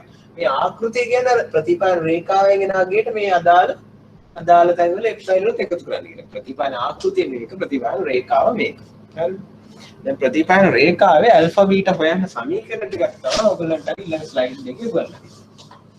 එන්න මේවා ඔප්පු කරන්න පුළුවන් අවකලනය භාවිත කරලා. දැන් අපි මෙච්චර දුරට මේ පාඩේ යන්නේ අපි දැන් මේ ව්‍යාපාර සඳහා ගණිතය ඉගෙන ගන්න. විතර අවකලනය කළ මේවා ඔප්පු කරන්න අවශ්‍යතාවයක් නැහැ. අපිට කෙලින්ම සමීකරණ භාවිත කරන්න පුළුවන්. එතකොට අපි මේ ඇල්ෆා බීටා හොයන්න සමීකරණ කෙලින්ම භාවිත කරන්න හොයනවා. ඊට හොයන්න අපිට සමීකරණයක් දෙන්න. ඊට හොයන්න මොන වෙන්නේ මේ සමීකරණ. ඊට හොයන්නේ කොහොමද? ඊට හොයන සමීකරණය තමයි කොවේරියන්ස් එක. xy ගේ සහසම්බන්ධතාවය නේද? ඔයගොල්ලෝ ඉගෙන ගන්න නැතින කලින් පාඩම් වල හොයන්න. අන්නේ කොවේරියන්ස් එක අපි බෙදනවා x ගේ විචලතාවය. එහෙනම් සිග්මා වලින් කියන්නේ නේද? සිග්මා කියන්නේ සිග්මා x වර්ගය කියලා කියන්නේ මොකද? සිග්මා වලින් කියන්නේ සම්මත අපගමනය නේද? ඒකේ වර්ගයේ සම්මත අපගමනයේ වර්ගය මොකද? විචලතාවනේ. සිග්මා x වර්ගයෙන් කියන්නේ මේකෙන් කියන්නේ මොකද්ද? මේකෙන් කියන්නේ විචලතාව x ගේ විචලතාව. ඒතර මේ උඩ කියන්නේ මොකද්ද? මේ දෙන්නගේ සහ සම්බන්ධතාවය තමයි කොවේරියන්ස් කියලා අපි හඳුන්වන්නේ නේ. ඒතර මේක අපිට ප්‍රසාරණය කරලා ලියන්න පුළුවන්. මේ කොහොමද අපි ඕක ප්‍රසාරණය කරලා ලියන්නේ? ප්‍රසාරණය කරලා ලියන්න පුළුවන්. මේකට සූත්‍රයක් ඔයගොල්ලෝ ඉගෙන ගන්න තියෙන්නේ sigma x3 x bar sigma x3 x bar කියන්නේ මේ හැම sigma xi x bar yi y bar කියන්නේ මේ හැම x පදයෙන්ම x bar අඩු කරලා වෙනස වෙලා y හැම y පදයෙන්ම y bar y bar කියන්නේ y bar කියන්නේ මොකක්ද? y bar කියන්නේ y ගේ මධ්‍යයන්. හරි. දැන් y කියන්නේ අපි දත්ත ටිකක් දෙනවානේ මේ ප්‍රතිපායන ආකෘතිය ගොඩ ගන්න කියලා. ඒතර x දත්ත y දත්ත දෙනවා. ඒතර දුන්න දත්තවල මධ්‍යයන්නේ තමයි මේ x bar කියලා කියන්නේ. ඒතර දුන්න දත්තවල දුන්න y දත්තවල මධ්‍යයන්නේ තමයි මේ y bar කියලා කියන්නේ. එතන මෙහෙම අපිට සහ සම්බන්ධතාවය හොයන්න පුළුවන්.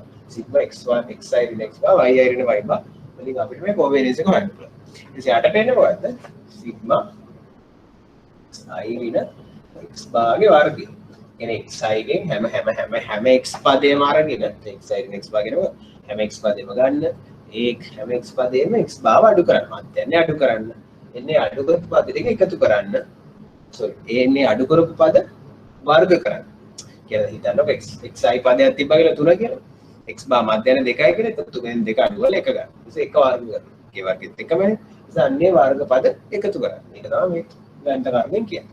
ඒතර මෙන්න මේ දෙන්නගේ අනුපාතය. මෙයා බෙදුවාම අපිට බීටා එනවා. හැබැයි අපි මේ සූත්‍රය පාවිච්චි කරන්න ඕනේ නැහැ. ඊට වඩා සරල එකක් මම කියන්නේ. ඒ කියන්නේ මේ සරල එකක් කියලා කියන්නේ දැන් මෙතනින් මෙතන මේ වෙනස්කම් හොයන්න ඕනේ. ඊට වඩා ඉක්මනට හදන සූත්‍රයක් අපිට ඉගෙන ගන්න පුළුවන්. මේ සූත්‍රය තමයි මෙන්න මේක. y bar ඍණ x bar y bar බෙදීම x වර්ගයේ bar එනනේ x bar වර්ග. දැන් මේක තමයි අපි පාවිච්චි කරන සූත්‍රය. මම මේකේ පද ගොඩක් හඳුන්වන්න පැහැදිලි. මේ x bar xy bar කියලා කියන්නේ අපි අර මේක ඇත්තටම මේ මම උදාහරණයක් ඇතුලේ පැහැදිලි කරා. නිකම් මම දැන් මෙතන කියනට වඩා ඒක දැන් මේ සූත්‍රය මතක තියාගන්න. ඊට පස්සේ අපිට බීටා හොයාගත්තට පස්සේ ඇල්ෆා හොයන්න පුළුවන්. උදාහරණයක් ඇතුලේ පැහැදිලි කරන ලේසි මේක.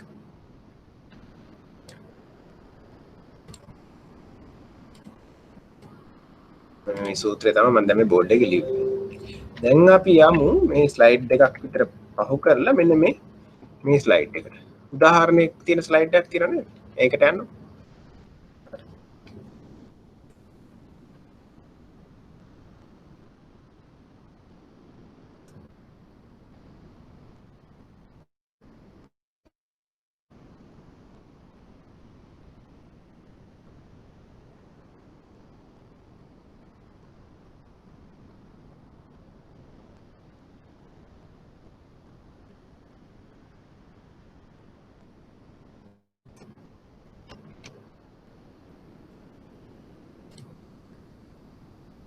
අපි උදාහරණයක් හදන්න බලමු.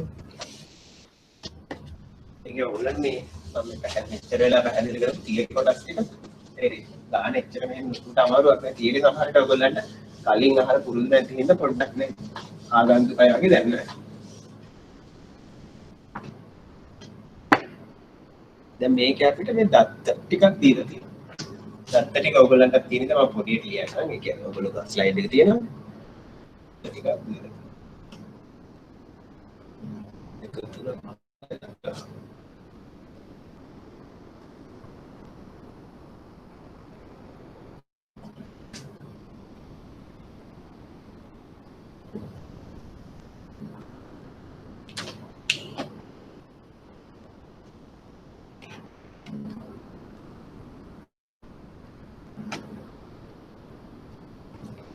ඊට පස්සේ මම පැත්තකින් ලියන අපේ මේ බීටා වෙන සමීකරණ.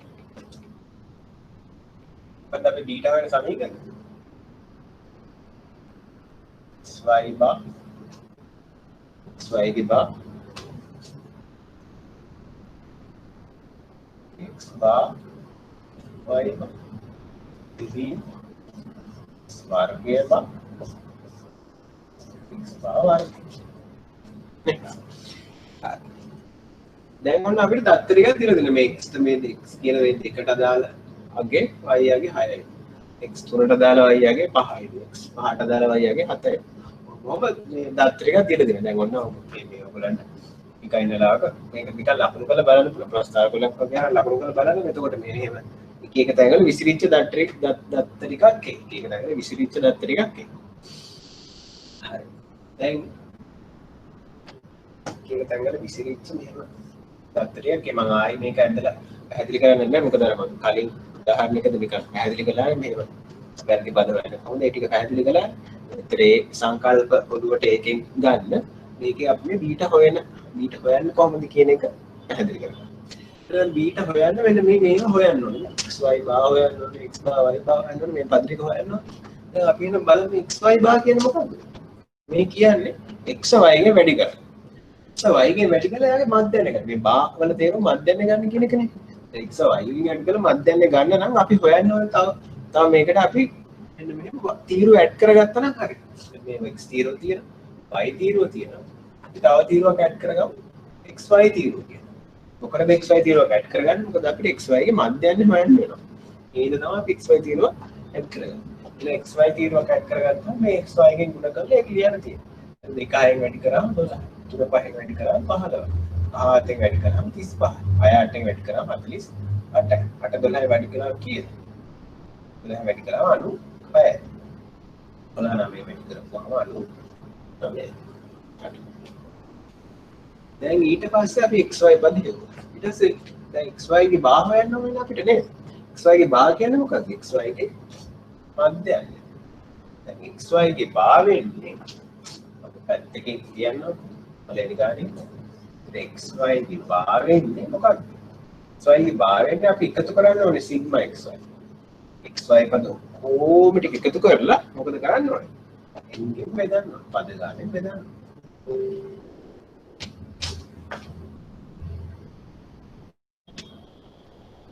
ඔයගොල්ලන්ට කනෙක්ෂන් එක ලවලක් නැහැ නේද? පේනවනේ.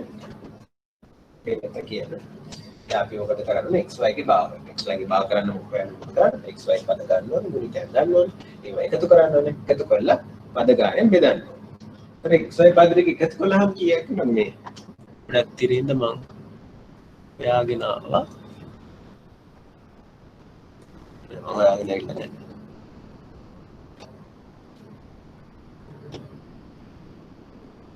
මේ පද ටික එකතු කරපුවම අපිට කීයද? 1.5 7.5 මේ කැල්කියුලේටර් එක පාවිච්චි කරන්න මම කැල්කියුලේටර් එක නම මේ 1.5 තුනක් ඉතුරු එතන මම දාලා 22 25 27 30 305 නේ එතකොට මේ අපේ සිග්මා වේලිය කියලා මම ලියාගන්න මේක තුලියන්නේ මෙතන සිග්මා xy කියන අපිට ආව 305යි අපි දාන්නේ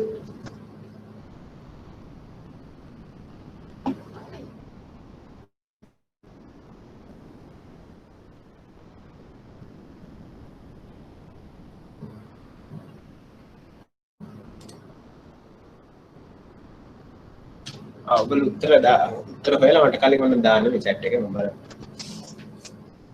305 කියන දේ බෙදන්න ඕනේ ඒක ඔක්කොම කීයක් තියෙනවද 6ක් තියෙනවද නේද අයන් බෙදපුවම උත්තරේ කියන්නේ 56.8යි තුන දැන් අපි xy බාර වෙලා 56.8යි ඊට පස්සේ අපි හොයන්නේ මේ තව මේ හොයන්නේ x බාර හොයන්නේ y බාර හොයන්නේ මේ බාර එක වෙන වෙන තියෙන්නේ මේ ඉතින් xy බාර නෙමෙයි x බාර වරක් y බාර x by y by වෙන වෙනම හොයන්න ඕනේ අපිට මේකේ. හරි හොඳයි. මලින් දේවල තියෙන 50.8 කියලා හරි. දැන් අපි x bar y bar වෙනම x bar y bar හොයන්නේ කොහොමද? ඒකට x bar හොයන්නේ කොහොමද? x එකතු කරන්න x bar කියලා එකතු කරන්න ඕනේ. x bar වෙන්නේ sigma බෙදීමෙන් දැන් x පදරයක එකතු කරලා n ගෙන් බෙදන්න. x පදරයක එකතු කළාම කියලා 5 දාලා 16ට x කියලා හැම 39 නේ 33 බෙදුනහම කීයද 33 අයෙන් බෙදන්න කීයද උත්තරේ 5.5 එතකොට xy bar ඇවිල්ලා 50.8යි තියෙනවා. x bar 5.5යි. y bar හොයන්නේ කොහොමද? y bar හොයන්න මේ y පදරයක එකතු කරන්න 23යි 31යි 49යි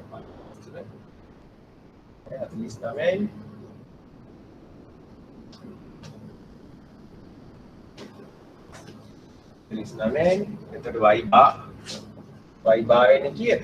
49 බෙදීම 6. කියන්නේ කීයද? 8.1යි. මත කයි 6 කියන්නේ 7යි. හොඳයි. දැන් අපි හිතුවා x by y ඊට x වර්ගයේ බාහ හොයන්නේ. එහෙනම් x වර්ගයේ බාහ හොයන්න මොකද කරන්න ඕනේ? කියන්නේ x මේක x වර්ගයේ බාහ හොයන්න මොකද කරන්නේ? x වර්ග පදරික එකතු කරලා එයාගේ මැදෙන් ගන්න ඕනේ නේ. මෙහෙම අපිට x වර්ග කියලා කොලම් එකක් දාගන්න ඕනේ. හරිද? x වර්ග කරන්නේ කොහොමද? දෙක අර වර්ග කරනවා. අර වර්ග කරනවා. පහර වර්ග කරනවා. 6 අර වර්ග කරනවා. පේනනේ මේක. 8 අර වර්ග කරනවා. 9 අර වර්ග කරනවා. 82. මේක එකතු පොඩ්ඩක් වෙන්න අමාරුයිනේ.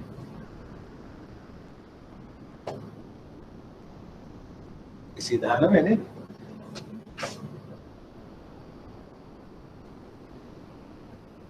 මම වැරදිලා කියන්නේ. 19ක් ආවගේ තමයි. එහෙනම් තමයි x වර්ගයේ බා. x වර්ගයේ බා කියන්නේ එතකොට. x වර්ගයේ බා වෙන්නේ 219 බෙදීම 6. එන්නේ 6.5. මම ඔයගොල්ලන්ගේ උත්තර බලන්නේ මගේ උත්තර වැරදිද කියලා. හරි මගේ උත්තරත් හරි. 6.5. ඊට අපිට තව එකක් තියෙන x බා වර්ගය. ඒකන ප්‍රශ්න නෑ නේද? අපි x බා ඔල්රෙඩි අපි හොයලා තියෙනවා. x බා අපි 5.5 නේ යාගේ වර්ගය. තමයි x බා වර්ගය. දැන් අපි මේ සූත්‍රයට ආදේශ කරමු.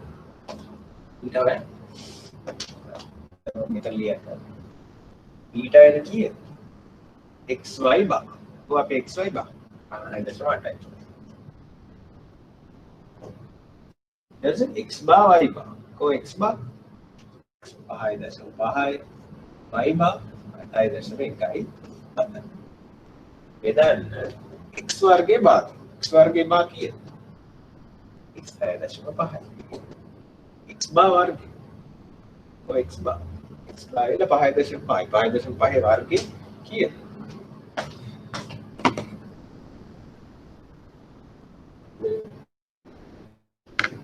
අතියදසම දෙකයි. ඔබගේ උත්තර තමයි දාන්නේ.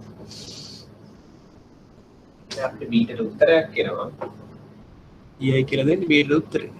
දශම 9.5ක් වගේ නේද? දශම 9.4යි ගානක් එන්නේ. දශම ස්ථාන දෙකකට දැම්මම මේ 5යි කියලා. අපේ බීට එක දශම 9.5 අපේ බීට. හරි. බීට වෙලා දශම 9.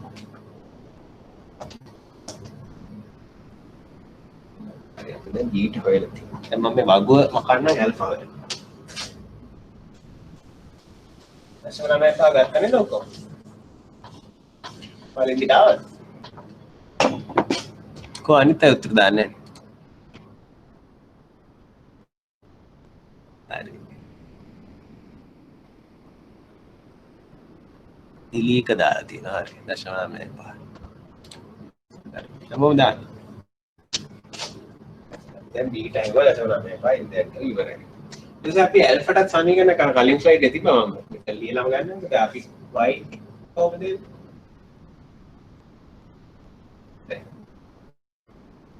y සමානයි ඇල්ෆා දාන x නේ. ඒතර අපි මේ ඇල්ෆාට සමීකරණයක් අපිට කලින් ස්ලයිඩ් එකේ දීලා තිබ්බා. මේ ඇල්ෆා උක්ත කරලා. ඇල්ෆා වෙන්නේ කොහොමද?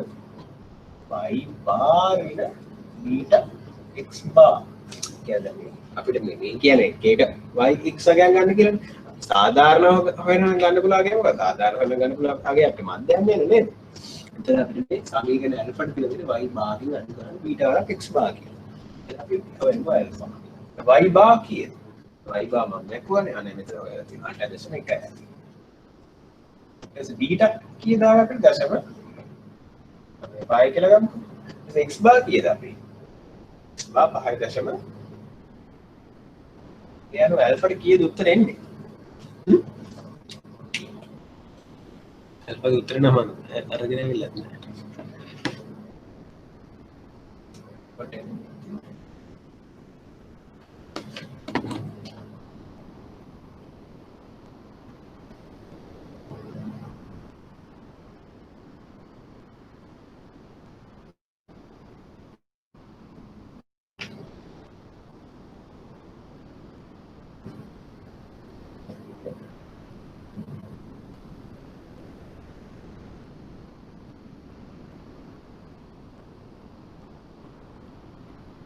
मैं बार अल्फा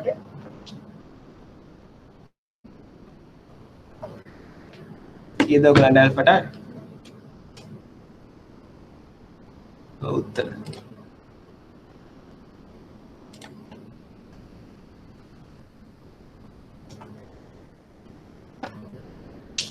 जानमान उत्तर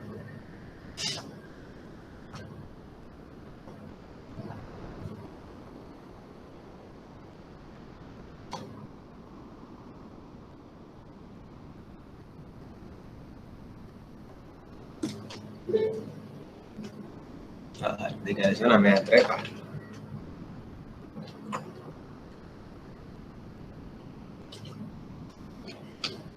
दशमस्थान देකට දැම්මම ඇති දිලීක එවන උත්තර මලින්ද එවන උත්තර අනිත් අයගේ උත්තරත් ඕන තව ගොඩක් ඉන්නවා ශාර මයුමි කෝ උත්තර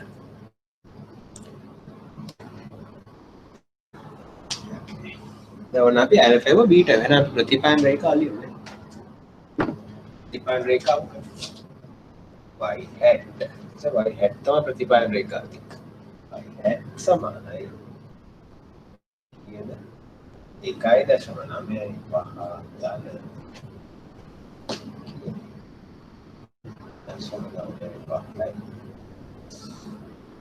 ප්‍රතිපයන් මේ රේඛාව අර මේ විසුරුම් සටහන හරහා එන්දනම් එහෙම අපිට වැරදි පදයන් වල ik වැරදි පදයන් වල වර්ග වල ik අවුල් වෙන්නේ. ඒ විදිහට තමයි අල්ෆා බීටා වෙන්නේ.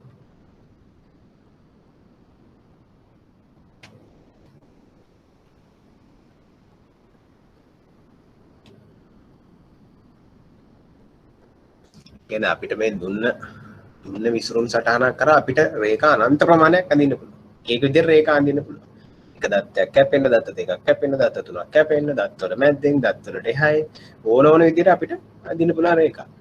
හැබැයි මේ විදිහට හොයලා ඇල්ෆා බීටා හොයලා අඳින රේඛාව කියන්නේ මොකද්ද? වර්ග කරපු වැරදියා කියන්නේ අයිකේ අවමන් රේඛාව තමයි අපිට එන්නේ. ඒක තමයි ඇත්තටම සුදුසුම රේඛාව. හොඳම සීහන රේඛාව.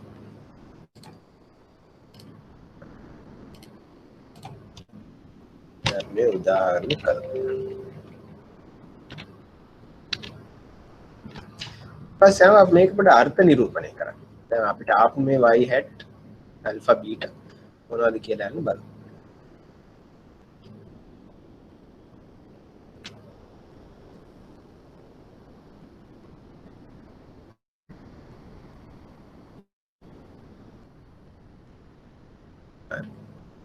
දැන්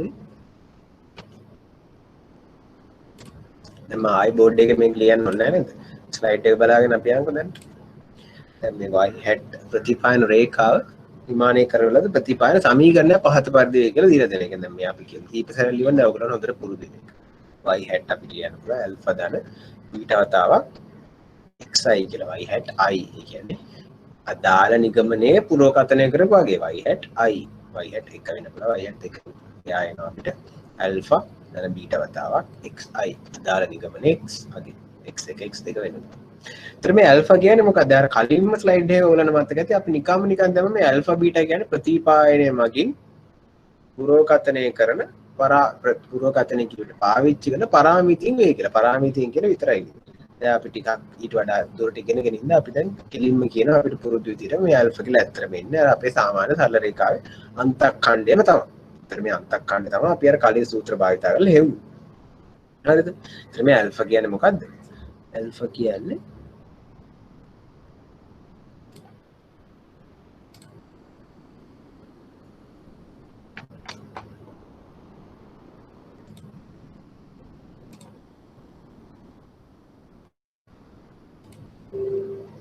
ස්ලයිඩ් එක ඔයාලට පේනවනේ එන්න නැත්තම් කියන්න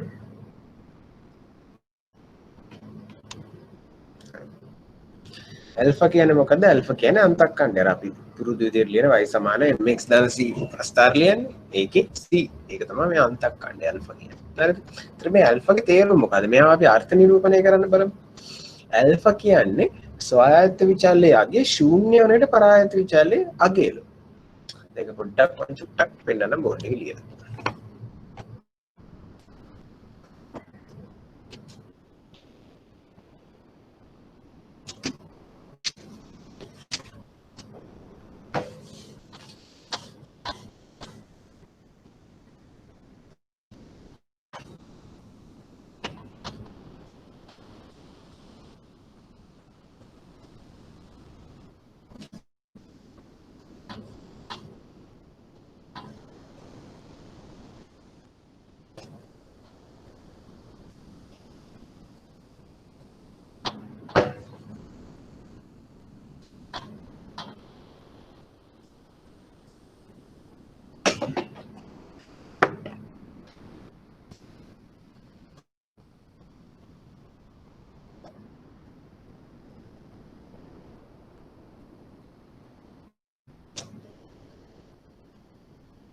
අපේ ප්‍රතිපය රේඛා මේක කියලා හිතන්න අන්තක්ඛණ්ඩ තේරුම මොකක්ද අන්තක්ඛණ්ඩ තේරුම ඇවිල්ලා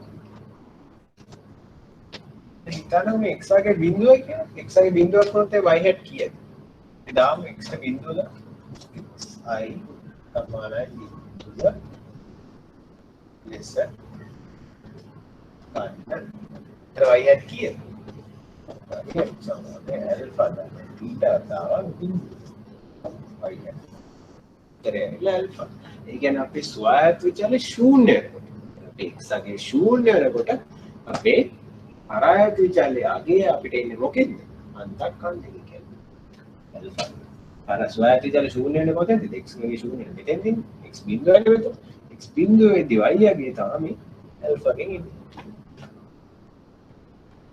ඊට පස්සේ දැන් අපි දන්නවා අන්තක්ඛණ්ඩය අතේ කොහොමද? ඊට පස්සේ අපි යන්කෝ බීටට බීටා කියන්නේ මොකක්ද අපි? බීටා කියන්නේ අපේ බෑවුම් සංගුණකය. බීටා කියන්නේ ස්ලෝප් එක බෑවුම් සංගුණකය. ඒතර බෑවුම් සංගුණකයෙන් කියන්නේ මොකක්ද?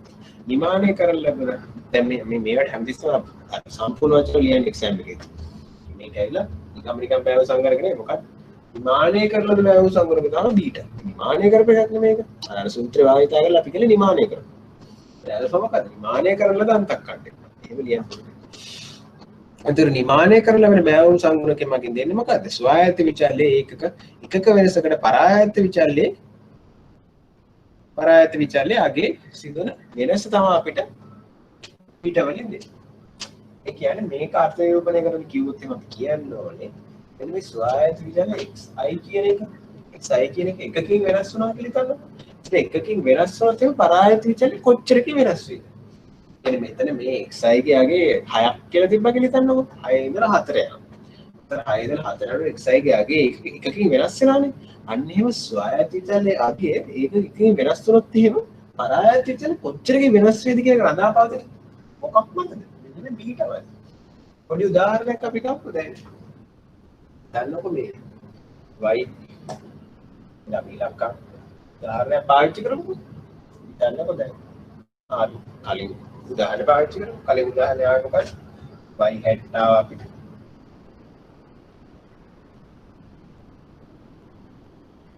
y hat ආව 1.95 දාන්න.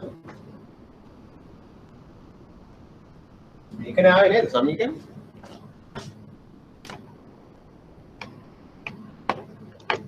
තේරුණාද නැත්නම් අහන්න. දැන් ආයෙත් සමීකරණ දැන් අපි මේ බීටා අර්ථ නිරූපණය කරන්න දැන් ඇල්ෆා අර්ථ නිරූපණය කළ ඉවරනේ අපි නේද x ගේ ශූන්‍ය කරන y ගේ කීයද මේක දෙන්න මේ 5 එක තමයි අන්තක්ඛණ්ඩය ඊට පස්සේ දැන් බීටා ගේ අර්ථ නිරූපණය කරන්න තමයි අපි යන්නේ දැන් හිතන්නකෝ මේකේ දැන් x වල ආගේ එකක් තිබ්බා කියලා x වල ආගේ එකයි කියලා හිතන්න x වල ආගේ එකයි නම් y වල ආගේ කීයද y වල ආගේ 1.9 දශම 9 පහවර එක. ඒක කියේ. දශම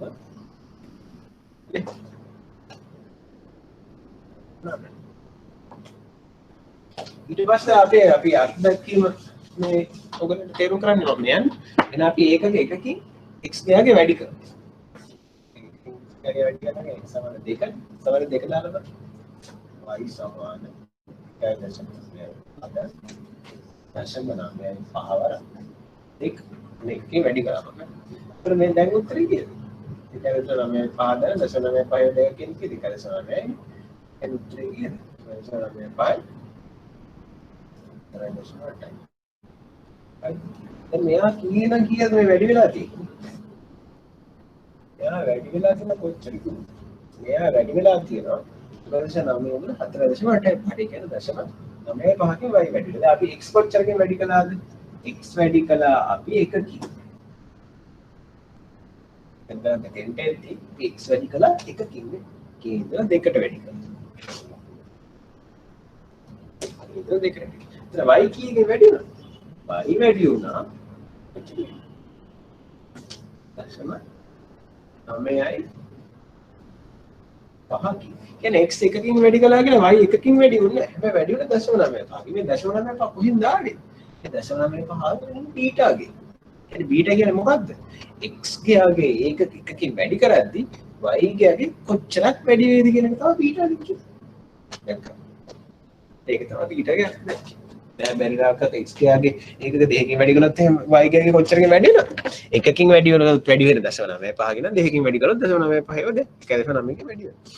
කියන අර්ථ දැක්වීම කවුරු හරි ලියන්න කිව්වොත් එහෙනම් මොකද ලියන්න ඕනේ? නිමානය කළද බෑවුල් සංකරකය කියන්නේ ස්වයායත විචලය කියන්නේ x ගාගේ එකකින් වෙනස් කරනකොට පරායත විචලය කියන්නේ y ගාගේ කොච්චර අගයකින් වෙනස් වෙද කියන එක.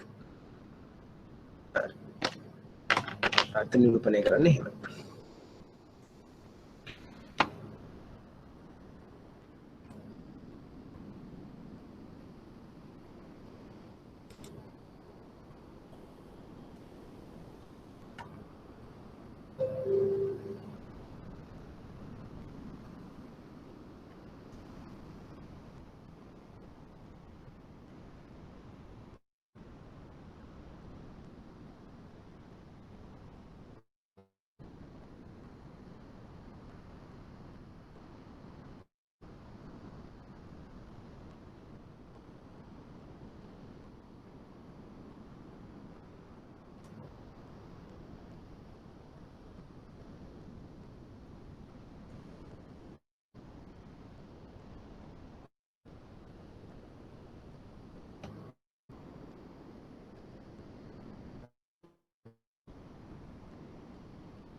හරි.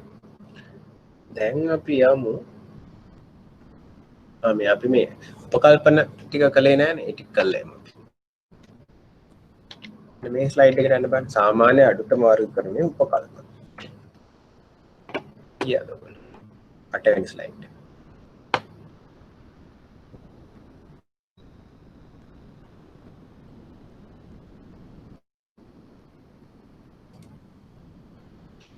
හරි දැන් මේ උපකල්පන එච්චර ගැඹුරට ඔයගොල්ලෝ තේරුම් ගන්න ඕනේ නැහැ. හැබැයි අපි උපකල්පන මොනවද කියලා දැනගෙන කියන්නේ උපකල්පන ටික මතක තියාගන්න විදිහට මම කියන්නම්. ලොකුවට උපකල්පන ගැඹුරින් හදාරන්න අවශ්‍යතාවයක් නැහැ. දැන් මේ සාමාන්‍ය අඩුතම වර්ග ක්‍රමය කියන්නේ මේ කවුරු හරි ගොඩනගපු සංකල්පයක්නේ. මේ සංකල්පය අපි පාවිච්චි කරලා alpha beta හොයනවා.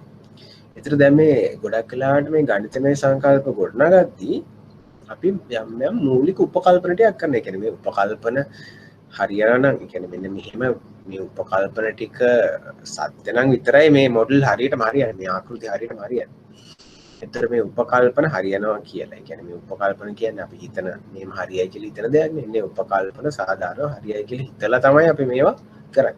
ඒතර අපි බලමු මේ උපකල්පන කීපයක් මොනවද කියලා. දැන් පළවෙනි උපකල්පනේ බලමු. පරායත්ත විචල්්‍ය වයි කිසියම් ස්වායත්ත විචල් එකක්කෝ කිහිපයක් සහ වැරදි පදයක රේකීශ්‍රිතයක් ලෙස ගණනය කළ හැක. දැන් මේකනේ අපි අර කළේ නේද? අර මුලින්ම ලිව්ව ආකෘතිය මතකද? පරායත්ත විචල්්‍ය අපි y ලිව්වේ y සමානයි රේකීශ්‍රිතයක් කියන්නේ මොකද? රේකීශ්‍රිතයක් කියන්නේ y සමාන mx ධන c ආකාරයේ ප්‍රස්ථාරයක්නේ. ඒ කියන්නේ අපි මෙතන දෙන alpha beta දාලා alpha ධන beta x කියලා ලිව්වේ. ඒක තමයි මේ කියන්නේ පරායත්ත විචල්්‍ය y කිසියම් ස්වායත්ත විචල්්‍ය එකක්කෝ කිහිපයක් සහ වැරදි පදයක. ඒ කියන්නේ අර alpha ධන beta x කියන්නේ මේ ස්වායත්ත විචල්්‍ය සහ පරාමිති සහ වැරදි පදයක රේඛීය ලෙස ගණනය කළ හැකි. රේඛීය ලෙස ගණනය කරනකොට තමයි ඇල්ෆා බීටා. ඊට පස්සේ ඊළඟ එකේ අපිට කියනවා බහුපදයක රේඛීයතාවයක්. ඉංග්‍රීසියෙන් කියන මල්ටි කෝලිනියරිටි කියලා. බහුපදයක රේඛීයතාවයක් නොමැත. මේ බහුපදයක රේඛීයතාවයක් නොමැත කියන උපකල්පනයේ තේරුම තමයි අර ස්වායත්ත විචල්්‍ය අතර නිශ්චිත රේඛීය සම්බන්ධයක් නැහැ කියන එක. ඒ කියන්නේ මේ ස්වායත්ත විචල්්‍ය දැන් එකකට වඩා වැඩියෙන් තියෙන අවස්ථාවක් සලකන්නකො. මොකද්ද? දැන් අපි අර භාණ්ඩයේ මිලට ආදායමයි භාණ්ඩයේ ඉල්ලුමට ආදායමයි මිලයි කිහිපයක් මේ රඳා පවතුනේ. එතකොට දැන් මේ භාණ්ඩයේ ඉල්ලුම කියන පරායත්ත විචල්්‍යයයි භාණ්ඩයේ මිලයි අතර සම්බන්ධතාවයක් තියෙන්න ඕනේ. ඒක අපි ප්‍රතිපාල විශ්ලේෂණය හොයන්නේ නේද? හැබැයි අර භාණ්ඩයේ අර අපි ස්වායත්ත විචල්්‍ය ටික, ඒ කියන්නේ මිල ආදාය මේ වගේ අන්න ඒ අතර සම්බන්ධතාවක් නැහැ කියලා අපි උපකල්පනය කළා තමයි මේ මොඩල් එක ආකෘතිය අපි හදන්නේ. ඒ කියන්නේ අපි හදන්නේ අපේ ඉල්ලුම අනිත් ස්වායත්ත විචල්්‍ය. කියන්නේ මිල ආදායම ඇසුරෙන් පැහැදිලි කරන්නේ. දැන් මේ ආදායමයි මිලයි කියන අර x පද අතරත් සම්බන්ධයක් තිබ්බද? අපි හදන්නේ y පදය x පද කිහිපයක් ඇසුරෙන් පැහැදිලි කරන්නනේ. දැන් මේ x පද කිහිපයක් අස්සෙත් මේ සම්බන්ධයක් තිබ්බොත් එහෙනම් මොකද වෙන්නේ? අපිට මේක පොඩක් අමාරු වෙනවා. මේ ආකෘතිය සරල වෙන්නේ නැහැ. හින්දා අපි උපකල්පනය කරනවා x පද අතර මේ සම්බන්ධතාවය නැහැ කියලා. ඒක තමයි මේ බහුපදයක රේඛීයතාවයක් නොමැති කියලා කියන්නේ. ස්වායත්ත විචල්්‍ය අතර නිශ්චිත රේඛීය සම්බන්ධතාවයක් නැහැ කියලා කියන්නේ ඒක. ඊට පස්සේ කියනවා ස්වායත්ත විචල්්‍ය හා අවශේෂයන් අතර සම්බන්ධයක් නොමැති කියලා. මේ අවශේෂ කියන වචනේ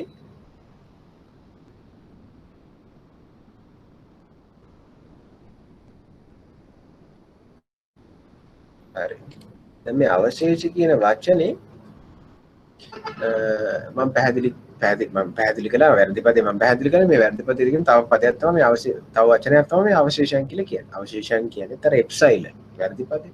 ඒතර මේ වැරදි පදයි ස්වායත්ත විචල්්‍ය අතර සම්බන්ධයක් තියෙන්න බෑ. ඒ කියන්නේ හිතන්නකෝ දැන් ඔය x ගයාගේ එකේදී වැරදි පදයාගේ 0.5 x ගයාගේ දෙකේදී වැරදි පදයාගේ ආයි 1 වෙනවා කියන්නේ x ගයාගේ 3 වෙනිදී වැරදි පදේ 1.5. එහෙම වෙන්නත් බෑ. මේ වැරදි පද මේ අහඹු වෙන්න ඕනේ. ඒක අපේ උපකල්පනයක්. මේ ආකෘතිය උපකල්පනයක්. කියන්නේ වැරදි පදයි ස්වායත්ත විචල්්‍ය x පදය අතර සම්බන්ධයක් තියෙන්න බෑ. හොඳට අපි කියන සහ සම්බන්ධය. මේ දෙන්න අතර සහ සම්බන්ධයක් නැහැ. හරිද? ඊට පස්සේ අපි මේ අවශේෂ පදය ගැන උපකල්පන තුනක් කියනවා. මේ අවශේෂ පදය ගැන උපකල්පන තුන තමයි මේ කියලා තියෙන අවශේෂ පදේ ප්‍රමත ව්‍යාප්තලා තියෙනවලු. ඊට අවශේෂ පදේ මධ්‍යම ශූන්‍යයලු විචලතාව නියතයිලු. අවශේෂ පදය අතර සහ සම්බන්ධතාවයක් නැතිලු. එතකොට අපි බලමු මේ අවශේෂ පදය ගැන චුට්ටක් මම මේ එක්ස්ප්ලেইন කරන්න. ඒකත් ලොකුවට අවශ්‍යතාවයක් නැහැ. මේ උපකල්පන ටික අපි මතක තියාගත්තා නම් ඇති ඇත්තට.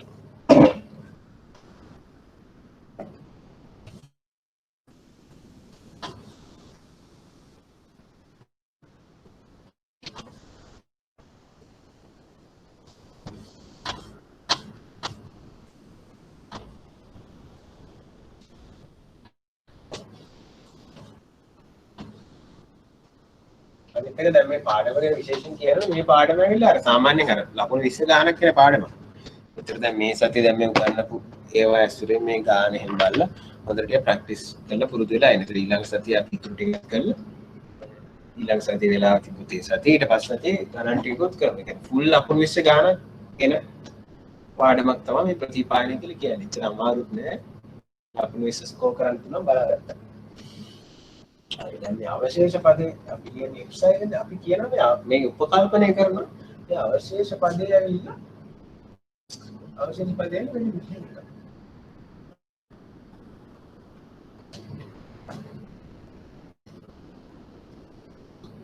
ඒක තේරුම මොකද්ද මැත්ස් කරපු අය වගේ නම් දන්නවා ඇති. ඒ කියන්නේ අවශේෂ පදේ ඇවිල්ලා ප්‍රමතව ව්‍යාප්ත වෙලා තියෙනවා. මේ කියන්නේ මේ normal distribution එකක් කියලා. අර අපි යන්නේ අර reset කරුවා තියෙනවා.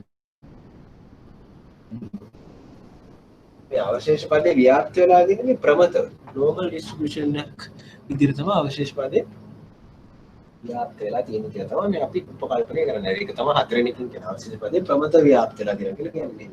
අවශේෂ පදේ ව්‍යාප්ත වෙලා තියෙන මෙහෙම. ඊළඟට අවශේෂ පදයන් අරගෙන අවශේෂ පදයන් අධ්‍යයනවල හෙව්වා කියලා හිතනවා. අපි උපකල්පනය කරන මෙයාගේ මධ්‍යන්නේ ශූන්‍යයි කියලා.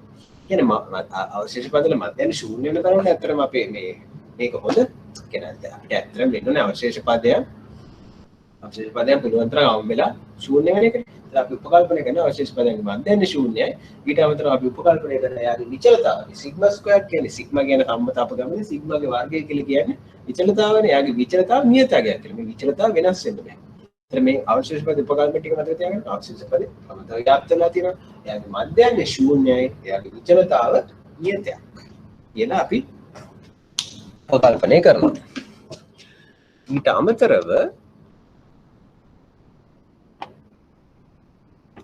ඊට අමතරව මේ අන්තිම පදේ කියන්නේ අවශේෂ පදයන් අතර සහ සම්බන්ධ නොමැති කියලා. ඒ කියන්නේ අපි කලින් කිව්වා අවශේෂ පද හා අපේ ස්වායත්ත විචල්‍ය අතර සම්බන්ධයක් තියෙන්නත් බෑ. ඒ වගේම අපි උපකල්පනය කරන අවශේෂ පද එකිනෙකා අතර සම්බන්ධයක් තියෙන්නත් බෑ. ඒ කියන්නේ epsilon 1, epsilon 2, epsilon 3 හැම බැලුවොත් මේවා අතර සම්බන්ධයක් තියෙන්න බෑ. ඒවා හම්බු වෙන්න ඕනේ.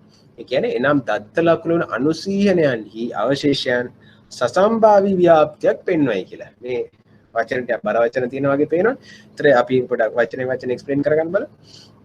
අවශේෂ පද අතර සහ සම්බන්ධ නොමැති. ඒ කියන්නේ epsilon 1 2 3 4 ගත්තොත් එමේ ඒවා අතර සහ සම්බන්ධයක් නැහැ.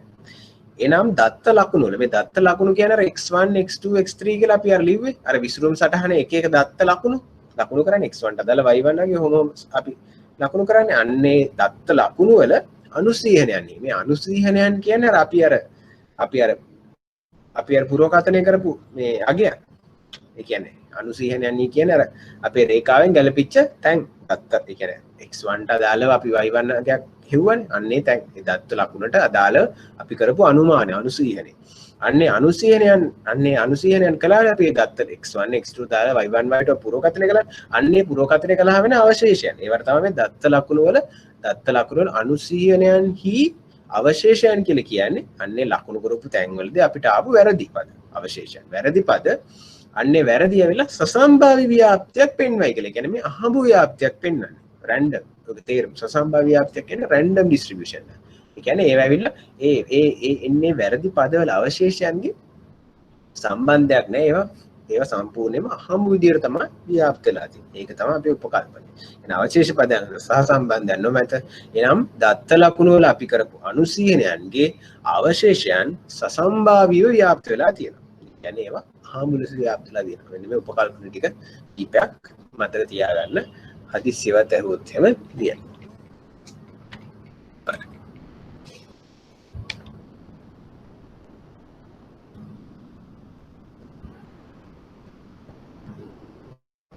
ඊට පස්සේ බහුපද ඒකරේඛිතාවට යන්න කලින්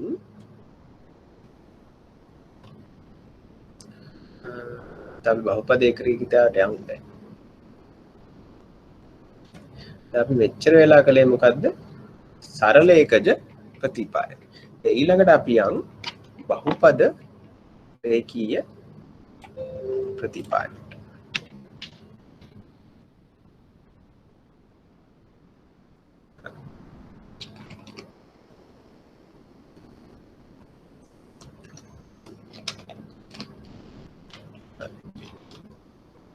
මොකද්ද බහුපද රේඛීය ප්‍රතිපායන කියලා කියන්නේ? බලන්න. කිසියම් පරායත්ත විචලයක විචලතාව ස්වායත්ත විචල කිහිපයක් ඇසුරින් පැහැදිලි කිරීම බහුපද ප්‍රතිපායන විශ්ලේෂණයේ කාර්යභාරය. දැන් සරල ඒකජ ප්‍රතිපායනයේ කාර්යභාරය උනේ මොකද්ද? කිසියම් පරායත්ත විචලයක ස්වායත්ත විචල එකක් ඇසුරින් පැහැදිලි කිරීම තමයි සරල ඒකජ ප්‍රතිපායනයේ කාර්යභාරය. හැබැයි බහුපද රේඛීය ප්‍රතිපායනයේ අපිට x විචල්‍ය එකක් නෙමෙයි කිහිපයක් තියෙනවා. ඒක තමයි වෙනස. يعني පරායත්ත විචලයක විචලතාව ස්වායත්ත විචල කිහිපයක් ඇසුරින් පැහැදිලි කිරීම තමයි අපි බහුපද රේඛීය ප්‍රතිපායනයේදී කරන්නේ. ඊට පස්සේ අපිට කියලා තියෙනවා ස්වායත්ත විචල්‍ය එකකට වඩා ඇත කියලා. හරි. දැන් බහුපද රේඛීය ප්‍රතිපායනයේ ආකෘතිය අපිට ඊට පස්සේ දෙලා දෙන පොඩ්ඩක් නිකන් බැලු බැලමට සංකීර්ණයි වගේ පේනවා නේද? හැබැයි අර සංකීර්ණ වගේ පෙනුනට අර කලින් එකම තමයි දීලා තියෙන්නේ. හරි ඔක් බලා ගන්න මම බෝඩ් එකේ ලියලා පෙන්නන්න. බහුපද රේඛීය ප්‍රතිපායනයේ ආකෘතිය මොකක්ද කියලා.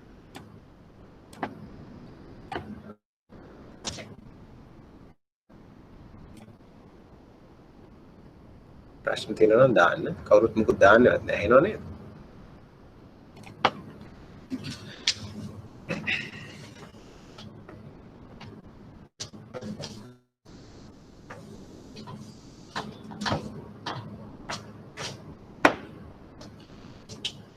බහුපද රේඛීය ප්‍රතිපායනයේ ආකෘතිය අපි කියමු.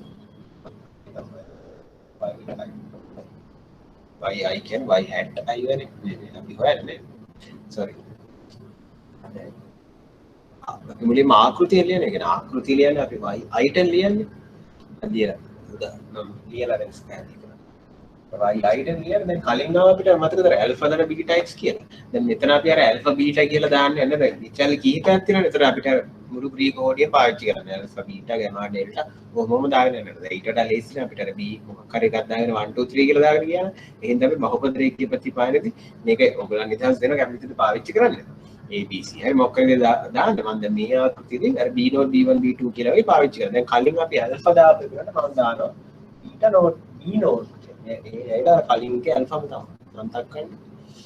එයා දාන දැන් අපේ සොයායුතු විචල්්‍ය වරක් අපේ පරාමිතියෙන් දැන් beta x එක දැම්මේ නේද? දැන් beta වෙනකොට දානවා B1.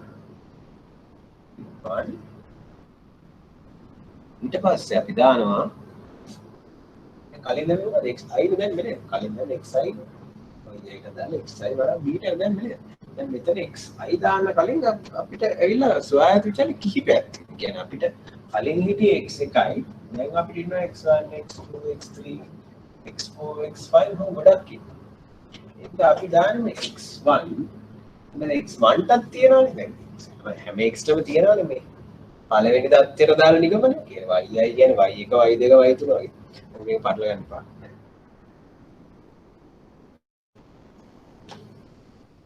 දැන් එහෙම අඳින්න බෑ කියලා ඔයගලන්ට තේරෙනවනේ මේක නේද? දැන් මෙහෙම අඳින්න පුළුවන්. සොයායුතු විචල්්‍ය එකක් විතරක් තියනවා නම් මේක අර ත්‍රිමාන සිව්මාන මෙහෙම නිකන් ලොකු ඒ කියන්නේ ලොකු තලයක අඳිනවා. විතර සොයායුතු විචල්්‍ය කීපයක් තියෙන තමයි මේක ඒවා පැහැදිලි කරන්න මේක x1 කියන එක නේද? x1 එකටත් තියෙනවනේ x2 එකේ පළවෙනි x2 එකේ පළවෙනි x2 එකේ පළවෙනි කොහොමද තියෙනවනේ x එකේ පළවෙනි x එකේ දෙවෙනි x3 sorry x and the x1 කියලා මේ අක්ෂය x1 ගේ පළවෙනි යගේ x2 x1 ගේ දෙවෙනි යගේ x1 ගේ තුන්වෙනි යගේ මේ ඒ වගේම දැන් හිතන්න දැන් මෙතන සොයායුතු විචල්්‍ය කීපයක් කරන x2 කියන අක්ෂරයක් තියෙනවනේ පළවෙනි යගේ දෙවෙනි යගේ තුන්වෙනි යගේ කියලා x2 ගේ පළවෙනි x2 ගේ දෙවෙනි යගේ x2 ගේ තුන්වෙනි යගේ ඒ වගේ x3 කියලා විචල්්‍ය මෙතන තියෙන සොයායුතු විචල්්‍ය කීපයක් තියෙනකොට x3 ගේ පළවෙනි දෙවෙනි යගේ තුන්වෙනි ඔන්න මේ පළවෙනි යගේ දෙවෙනි යගේ තුන්වෙනි යගේ සංකේතයක් කරනවා මේ i දාන්න y යගේ එකයි තියෙන්නේ x යගේ මේ අක්ෂර ගොඩක් තියෙනවා මේක x1 x2 x3 කියලා එතකොට y යගේ y අක්ෂය තියෙන එකයි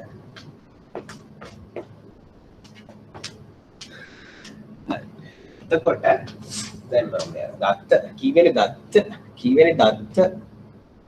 කීවෙනි අපේ කීවෙනි දත්ත අංකයද කියලා අංකයක් කරනවා මේ i දාන්න x1 ගේ දැන් බීටා දැන් මෙතන නවතින්න පුළුවන්ද බීටා වෙනවා අපි b1 දැන් මෙතන නවතින්න පුළුවන්ද මේ බහුපද රේඛීය ප්‍රතිපාදනය බෑ මොකද අපිට සොයායුතු විචල්්‍ය කිහිපයක් තියෙන හින්දා මෙතන නවතින්න බෑ ඉස්සරහට එහෙනම් අපිට ඉන්නවා x2 කෙනෙකුත් තියෙනවා x2 කෙනෙකුත් තියෙනවා අපිට එයාගේ පළවෙනි දත්තේ දෙවෙනි දත්තේ තුන්වෙනි දත්තේ කියලා වම් තියෙනවා ඒක සංකේතයක් කරන i දැම්මා දැන් මෙයාගේ ප්‍රතිපායන සංගුණකය මොකක්ද දැන් මෙතන දැන් මේකට මේ බෑවුම් සංගුණකය කියලා කියන්නේ බෑ අපිට මොකද බෑවුම් සංගුණක කියන්නේ සල්ලේකජ ප්‍රතිපායන දෙක බෑවුමයි තියෙන්නේ මේ ඇවිල්ලා දැන් බෑවුම් ඒ කියන්නේ පිටලා ගොඩක් කියනවා මේ පිටලා ගොඩක් කියනකොට අපිට පොදුවේ හඳුන්වනවා මේගොල්ලන්ට ප්‍රතිපායන සංගුණක කියලා දැන් b1 b2 කියන ප්‍රතිපායන සංගුණක දැන් මෙයාට b1 මෙයාට අපි දානවා b2 හරි මම තුනේ කොත් ලියන්න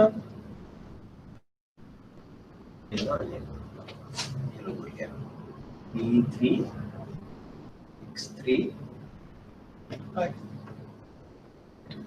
දැන් මෙතනින් නවත්තන්න පුළුවන් ආකෘතිය. මේ ආයෙලා අපි ලියන්නේ මේ yi එන හැටි. අපේ ආකෘතිය yi එනවා අපේ ප්‍රතිපායන ආකෘතිය කියන්නේ. alpha දන beta x කැලේ. ඒකට අමතරව මොකක්ද එන්නේ? ඒකට අමතරව සත්‍යයට සමාන කරන්න නම් අපිට වැරදි පද එකතු කරන්න ඕනේ. මොකද අපි දන්නේ අපිට 100%ක් accurate 100%ක් හරි ප්‍රතිපායන ආකෘතියක් අපිට එන්නේ නැහැනේ. එතකොට ඕකේ ඉන්නම් අපිට මේ ප්‍රතිපායන රේඛාව හරි මොකක් කර මේ n දෙකට අපි කොහොමද කරන්න ඕනේ? මේ n දෙකට අපි වැරදි පදේවත් අපි එකතු කරනවා. මේ වැරදි පදේ තමයි අපි මෙහෙම සයිලෙන් i කියලා මේ දාන්නේ. හරි. දැන් ඊට පස්සේ මේ අපි ලියුවේ මොකද්ද? ප්‍රතිපායන ආකෘතියනේ. දැන් ඊට පස්සේ අපි යම් ප්‍රතිපායන සමීකරණ. දැන් අර කලින් එකේ උදාහරණ ඔයගලන්ට මතක ඇතිද? දැන් alpha දන beta x අපි ලියන්නේ alpha x i දන epsilon කියන්නේ. දැන් කොහොම ලියපු කෑල්ලේ මෙන්න මේ කුට්ටියේ ප්‍රතිපායන රේඛාවනේ. මේ කුට්ටිය තමයි ප්‍රතිපායන රේඛාව. ඒකට වැරදි පද එකතුලා තමයි අපේ සත්‍ය වලියගේ ආයෙත් දැන් මේ අපි කිලියේ මේ ආකෘතිය තමයි මුලින්ම ලියුවේ. ඉතින් ආකෘතිය ලියුවට පස්සේ අපි මොකද කරන්නේ? ආකෘතිය ලියුවට පස්සේ අපි ප්‍රතිපායන සමීකරණය මොකක්ද කියලා අපි ලියනවා. දැන් ප්‍රතිපායන සමීකරණය අපි ලියන්නේ yi යිද? නෑ. ප්‍රතිපායන සමීකරණය අපිට හැමතිස්සෙම වෙන්නේ මොකද්ද? y ගේ පුරෝකථනය කරපු වගේ තමයි අපිට ප්‍රතිපායන සමීකරණය අපිට එන්නේ නේද? එහෙනම් අපි මොකද්ද කරන්න ඕනේ? අපිට yi ගේ hat එක අපිට එන්නේ. මෙතන සත්‍යයගේ ඉන්නේ ප්‍රතිපායන සමීකරණයෙන් අපි හොයනවාගෙන වැරදි පද එකතු කරගෙන තමයි මෙතන සත්‍ය y ගේ එනවා කියලා අපි දැන්. මෙතන ලියන්න ඕන අපි පුරෝකථනය කරපු y ගේ තමයි මෙතන මේ ප්‍රතිපායන සමීකරණය හොයන්නේ. ඒතර එතන එන්නේ මොකක්ද? අර මේ කැලේ ටික තමයි බීටා නෝට් දාන e1 x1 i දාන e2 x2 i දාන e3 3i දැන් වැරදි පදයක් කියනවද නෑ? වැරදි පද අපි පුරෝකථනය කරන්නේ නෑ. මේ ඇවිල්ලා පුරෝකථනය කරනාගේ. y hat කියන්නේ අපි පුරෝකථනය කරනාගේ. yi කියන්නේ සත්‍යයක්. ඒතර මේ දෙන්න අතර තියෙන වෙනස තමයි මේ වැරදි පදේ. මේ සත්‍යයේ අපේ ප්‍රතිපායන සමීකරණය ඇසුරෙන් හොයනවනම් අපි සත්‍යයට වැරදි පදයකට එකතු කළා තමයි මේ මුළු ලොකු ප්‍රතිපායන ආකෘතිය. හැබැයි අපි පුරෝකථනය කරපු වගේ විතරක් හොයන ප්‍රතිපායන සමීකරණය ඉන්නේ මේක වැරදි පදයක් නැතු. මේක තේරෙන්නේ නැත්නම් ඔයගොල්ලෝ අහන්න. කන්ෆියුස් වෙනවා. හරි. දැන් අපි බලමු ප්‍රතිපාය දැන් සරලයකට ප්‍රතිපායන උදාහරණ කීපයක් මම කලින් කිව්වනේ. දැන් බහුපද මේ රේඛීය ප්‍රතිපායනට උදාහරණ කීපයක් අපි බලමු.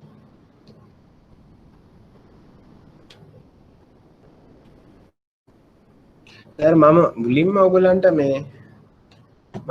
ඔයගලන්ට ප්‍රතිපායනයේම විස්තර කරන්න පාවිච්චි කරපු උදාහරණයක් තිබ්බා නේද?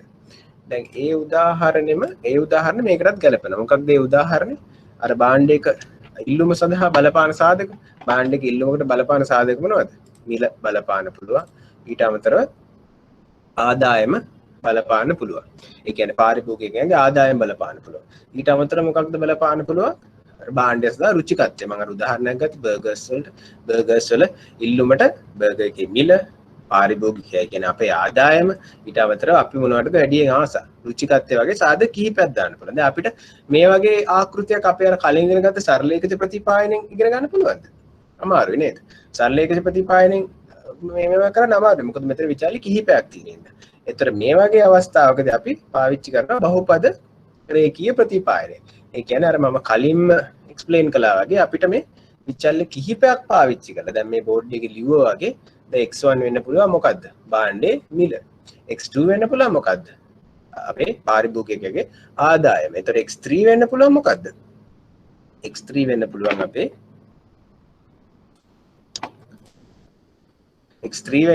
අපේ භාණ්ඩ සඳහා තියෙන ඒ බර්ගර්ස්ද සබ්මැරින්ස්ද මොනවද ඒ කන්න තියෙන රුචිකත්වය නේද? ඒතර ඒ වගේ විචල්්‍ය කිහිපයක් හා ඒවට දාලා ප්‍රතිපායන සංගුණක b1 b2 b3 දාලා ඉවර වෙලා ඊට පස්සේ b1 b2 දාලා ඉවරලා ඒ හොයන දාලා ඉවරලා අපි සොයායත විචල්්‍ය ඒ කිව්ව x1 x2 x3 ඇසුරේ අපේ පරායත විචල්්‍ය ඒ කියන්නේ භාණ්ඩය සඳහා තියෙන ඉල්ලුම බර්ගර්ස් සඳහා තියෙන ඉල්ලුම පැහැදිලි කරන්න අපිට බහුපද රේඛීය නෙමෙයි මේක බහුපද ප්‍රතිපායනය අපිට පාවිච්චි කරන්න පුළුවන්.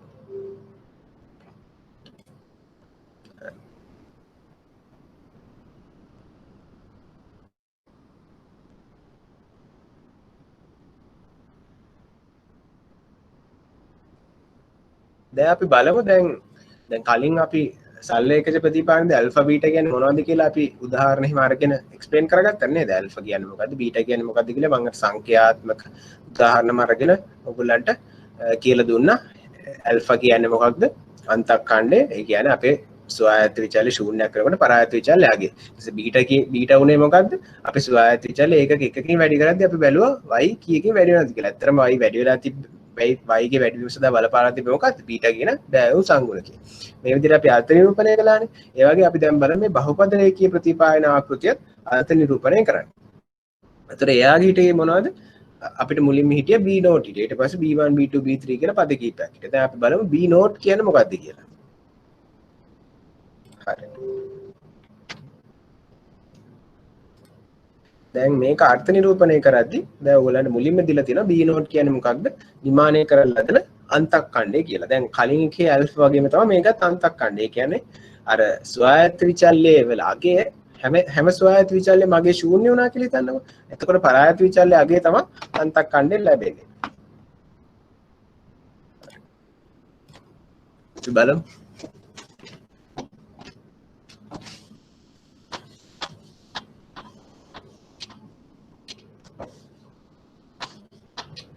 මේ ලියපු සමීකරණේ බෝඩ් එකේ තියාගන්න. මේ මේක හිතන්න අකකාන්න y hat I එනවා අපිට 3 දාන්න. e නෝට් 3 දාන්න. 1යි x එක i දාන්න. 3යි දෙකයි ඍණ 4යි x3යි ගේ දැන් මෙහෙම අපිට ප්‍රතිපායන රේඛාවක් දුන්න කියලා හිතන්න. දැන් අපි බලමු අපේ බීටා b නෝට් අර්ථ දක්වා. එතකොට දැන් අපි ඔයගොල්ලෝ හිතන්නකෝ මේ අපිට දුන්න ස්වායත්ත විචල්‍ය ඔක්කොම ශූන්‍යයි කියලා. x1 බිඳුව x2 බිඳුව x3 බිඳුව. එහෙම වුණොත් එහෙම අපේ y යගේ වෙන්නේ මොකක්ද? අපේ y යගේ වෙනවා 3 දාන්න. ඒවල අපේ මේ x1 එක හොඳේ දැන් මේ මම අර ඒක හොඳට පැහැදිලි කළා අර කන්ෆියුස් නොවෙන්න. කියන්නේ x1 විචල්‍යය x1 විචල්‍යයට පළවෙනි දත්ත ලක්ෂ්‍යයේදී අගයක් තියෙනවා. ඒක තමයි x1 එක කියන්නේ.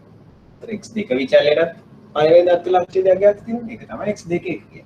ඒතර x3 කියන විචල්‍යයට පළවෙනි දත්ත ලක්ෂ්‍යයේදී අගයක් තියෙනවා. ඒක තමයි x3 කියන්නේ. දැන් මේ හැමගේම ශූන්‍යයි කියලා තමයි අපි මේ උපකල්පනය කරන්නේ. ඉතිවර උදා තුන්වර ඉවරින හතරවර ආයෙත් x3 එක පළවෙනි දත්ත ලක්ෂ්‍යයේ x3 කියන දත්තයත් අගයක් මොකද උනේ? දැන් මෙයාගේ අගේ y එකට කීයක් කරන්නේ? y එක 3යි. කියන්නේ මේ අන්තක්ඛණ්ඩේ වෙනසක් නෑ.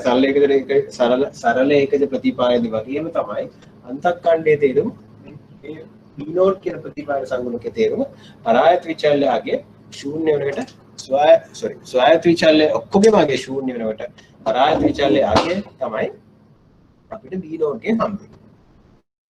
හරි. ඊට පස්සේ අපි යමු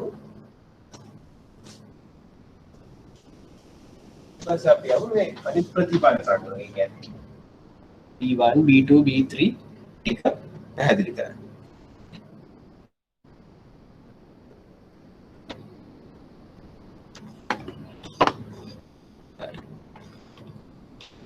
දැන් හිතන්නකෝ දැන් අපිට තියෙනවා මෙතන කීයක් තියෙනවද අපි මොනවද මේ ප්‍රතිපායන සංගුණක දැන් කලින් කියනවා ඇල්ෆා දල බීටා x එක බෑවු සංගුණක බීටා එකයිනේ තිබ්බේ. දැන් මෙතන වෙනකොට අපිට තියෙනවා මෙහෙම පේලියක් b1 2 3 b කියන කම්පේලියක් තියෙන්න පුළුවන්. කියන්නේ අපිට ස්වායත්ත විචල්‍ය කොච්චරක් ඉන්නවද? ස්වායත්ත විචල්‍ය 7ක් හිටියොත් එහෙනම් අපිට ප්‍රතිපායන සංගුණක කීයක් තියෙනවද? b 4 වෙනකන් තියෙනවා. ප්‍රතිපායන සංගුණක 7ක් තියෙනවා. දැන් අපේ උදාහරණ ප්‍රතිපායන සංගුණක කීයක් තියෙනවද? x1 x2 x3 විතරනේ. ඒ කියන්නේ b1 b2 b3. ඒ කියන්නේ අපිට ප්‍රතිපායන සංගුණක අපිට ඉන්නේ 3යි.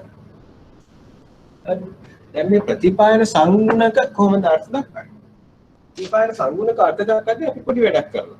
කියන්නේ දැන් අපි කලින් කියන්නේ අපි කිව්වනේ අර b1 ඒ කියන්නේ අපේ b1 කියන්නේ අපේ සරල ඒකක ප්‍රතිපායන දෙන බීටා. ඒතර බීටා උනේ මොකද්ද? ස්වායත්ත විචල්‍ය ඒකකකින් වෙනස් කරන පරායත්ත විචල්‍ය අගේනේ. දැන් මෙතන අපිට මේ ස්වායත්ත විචල්‍ය මේ ගොඩක් තියෙනවා. x1 x2 x3 කියලා ගොඩක් තුනක් තියෙනවා. ඒතර තුනක් තියෙනකොට අපිට මේ එකක ප්‍රතිපායන සංගුණකේ අර්ථ දක්වද්දී අපි හැමතිස්සෙම අනිත්‍යව නියතව තියාගන්නවා. කියන්නේ දැන් මම මේ ඉලක්කමක් ඇසුරෙන් පැහැදිලි කරොත් එහෙම හිතන්නකෝ දැන් අපේ අගය මෙහෙම ආවා කියලා අපේ අගය අපි ඉලක්කම් ගානකින් බලමු. අපිට ආවා කියලා හිතන්න x1 සමානයි 2යි. x2 සමානයි 3යි. x2 1නේ. x3 1 සමානයි 4යි කියලා ආවා කියලා හිතන්න. එහෙනම් අපි y එක හොයමු. y එක සමානයි 3 ගන්න දෙවරක් 2 ගන්න 3 වරක් කීයද? 2 1 3යි. ඊට 4 වරක් x3 1 කීයද? 4යි. මේක එකතු කළාම කීයද? 3 ගන්න 4 ගන්න 9 වෙන 8. කියන්නේ කීයද? 8යි. මේ y එක 8යි. දැන් අපි බලමු කලින් විදිහට අපේ x1 ගේ එකකින් වැඩි කරනවා. හරිද? දැන් මෙතන x1 ගේ x1 ගේ 2යි. දැන් අපි බලමු x1 ගේ ඒකකකින් වැඩි කරනවා. තුනට වැඩි කරලා බලමු. හැබැයි තුනට වැඩි කරලා බලද්දී අපි අර්ථ දක්වද්දී දැන් මේ අනිත්‍යවත් වැඩි කරොත් එහෙම අපිට x1 බලපෑම විතරක් හොයන්න බෑ. අපි ප්‍රතිපායන සංගුණකේ v1 මේව අර්ථ දක්වද්දී බලාපොරොත්තු වෙන්නේ මොකද්ද? මේ x1 වෙනස් වෙනකොට y එකට තියෙන බලපෑම අපි හොයන්න දන්නේ. එහෙනම් අපි අනිත්‍යව නියතව තියනවා. ඒ කියන්නේ අපිට මේ x2 1 3 ගේ වෙනස් කරන්නේ අපි මේ වෙලාවේ. x3 1 4 කියන ඉලක්කම අපි වෙනස් කරන්නේ නැහැ. අපි x1 1 ඒ කියන්නේ x1 කියන විචල්‍යයේ y මත තියෙන බලපෑම හොයද්දී අපි x2 x3 නියතව තියාගන්නවා. හරිද? අපි x2 x3 නියතව 3 4 කියන ඉලක්කම වල තියාගෙන අපි x1 ගේ දෙකේ ඉඳලා තුනට වැඩි කරලා බලමු. එතකොට y එක කීයක් වෙනවද? 3 දාන දෙවරක් 3 උනානේ. දාන 3 වරක් 3 වෙන 4 වරක් 4යි. ඒ කියන්නේ කීයද? 3 දාන 6 දාන 9 වෙන 8 10යි. දැන් අපිට මොකද වෙන්නේ? අපි x1 කියන විචල්‍ය වැඩි කළා කීයදලා කීයද? x1 කියන විචල්‍ය අපි වැඩි කළා 2 ඉඳලා 3ට. එකකින් නේ. 2 ඉඳලා 3ට එකකින් අපි වැඩි කළා. ඒතර අපේ y එකගේ කියන වැඩි වෙනවද? y එකගේ වැඩි වෙලා තියෙනවා. a ඉඳලා 10ට. ඒ කියන්නේ එකකින් අර කලින් වගේම තමයි x1 අගය එකකින් වැඩි කරනකොට එකකින් වැඩි කරනකොට අපි y එක අපේ y එක කියන්නේ ඒ දත්ත සටහනේ y යගේ. ඒ දත්ත සටහනේ y යගේ දෙකකින් වැඩිලා මේ දෙක ආවේ කොහෙන්ද? ප්‍රතිපායන සංගුණය. ඒ කියන්නේ අපේ අනෙකුත් ස්වායත්ත විචල නියතව තියාගනිද්දී කියන්නේ x2 x3 කියන අගය නියතව තියාගනිද්දී x1 කියන අගය එකකින් වැඩි කරද්දී y අගය කීයකින් වැඩි වුණාද? y අගය එකකින් නෙමෙයි වැඩි වුණේ. හැබැයි දෙකකින්. ඒ කියන්නේ y අගය x අගය එකකින් වැඩි කරද්දී y අගය කොච්චරකින් වැඩි වෙනවද කියලා තීරණය වෙන්නේ මොකක්ද? මේ x එන්නේ x1 කියන විචලයට අදාළ ප්‍රතිපායන සංගුණකේ ඒ කියන්නේ e1 අනුව තමයි අපේ y1 අගයට තියෙන බලපෑම තීරණය වෙන්නේ. ඒතර ඒක තමයි දැන් ඔය ස්ලයිඩ් එකේ පැහැදිලිව කියලා තියෙන්නේ. බලන්න.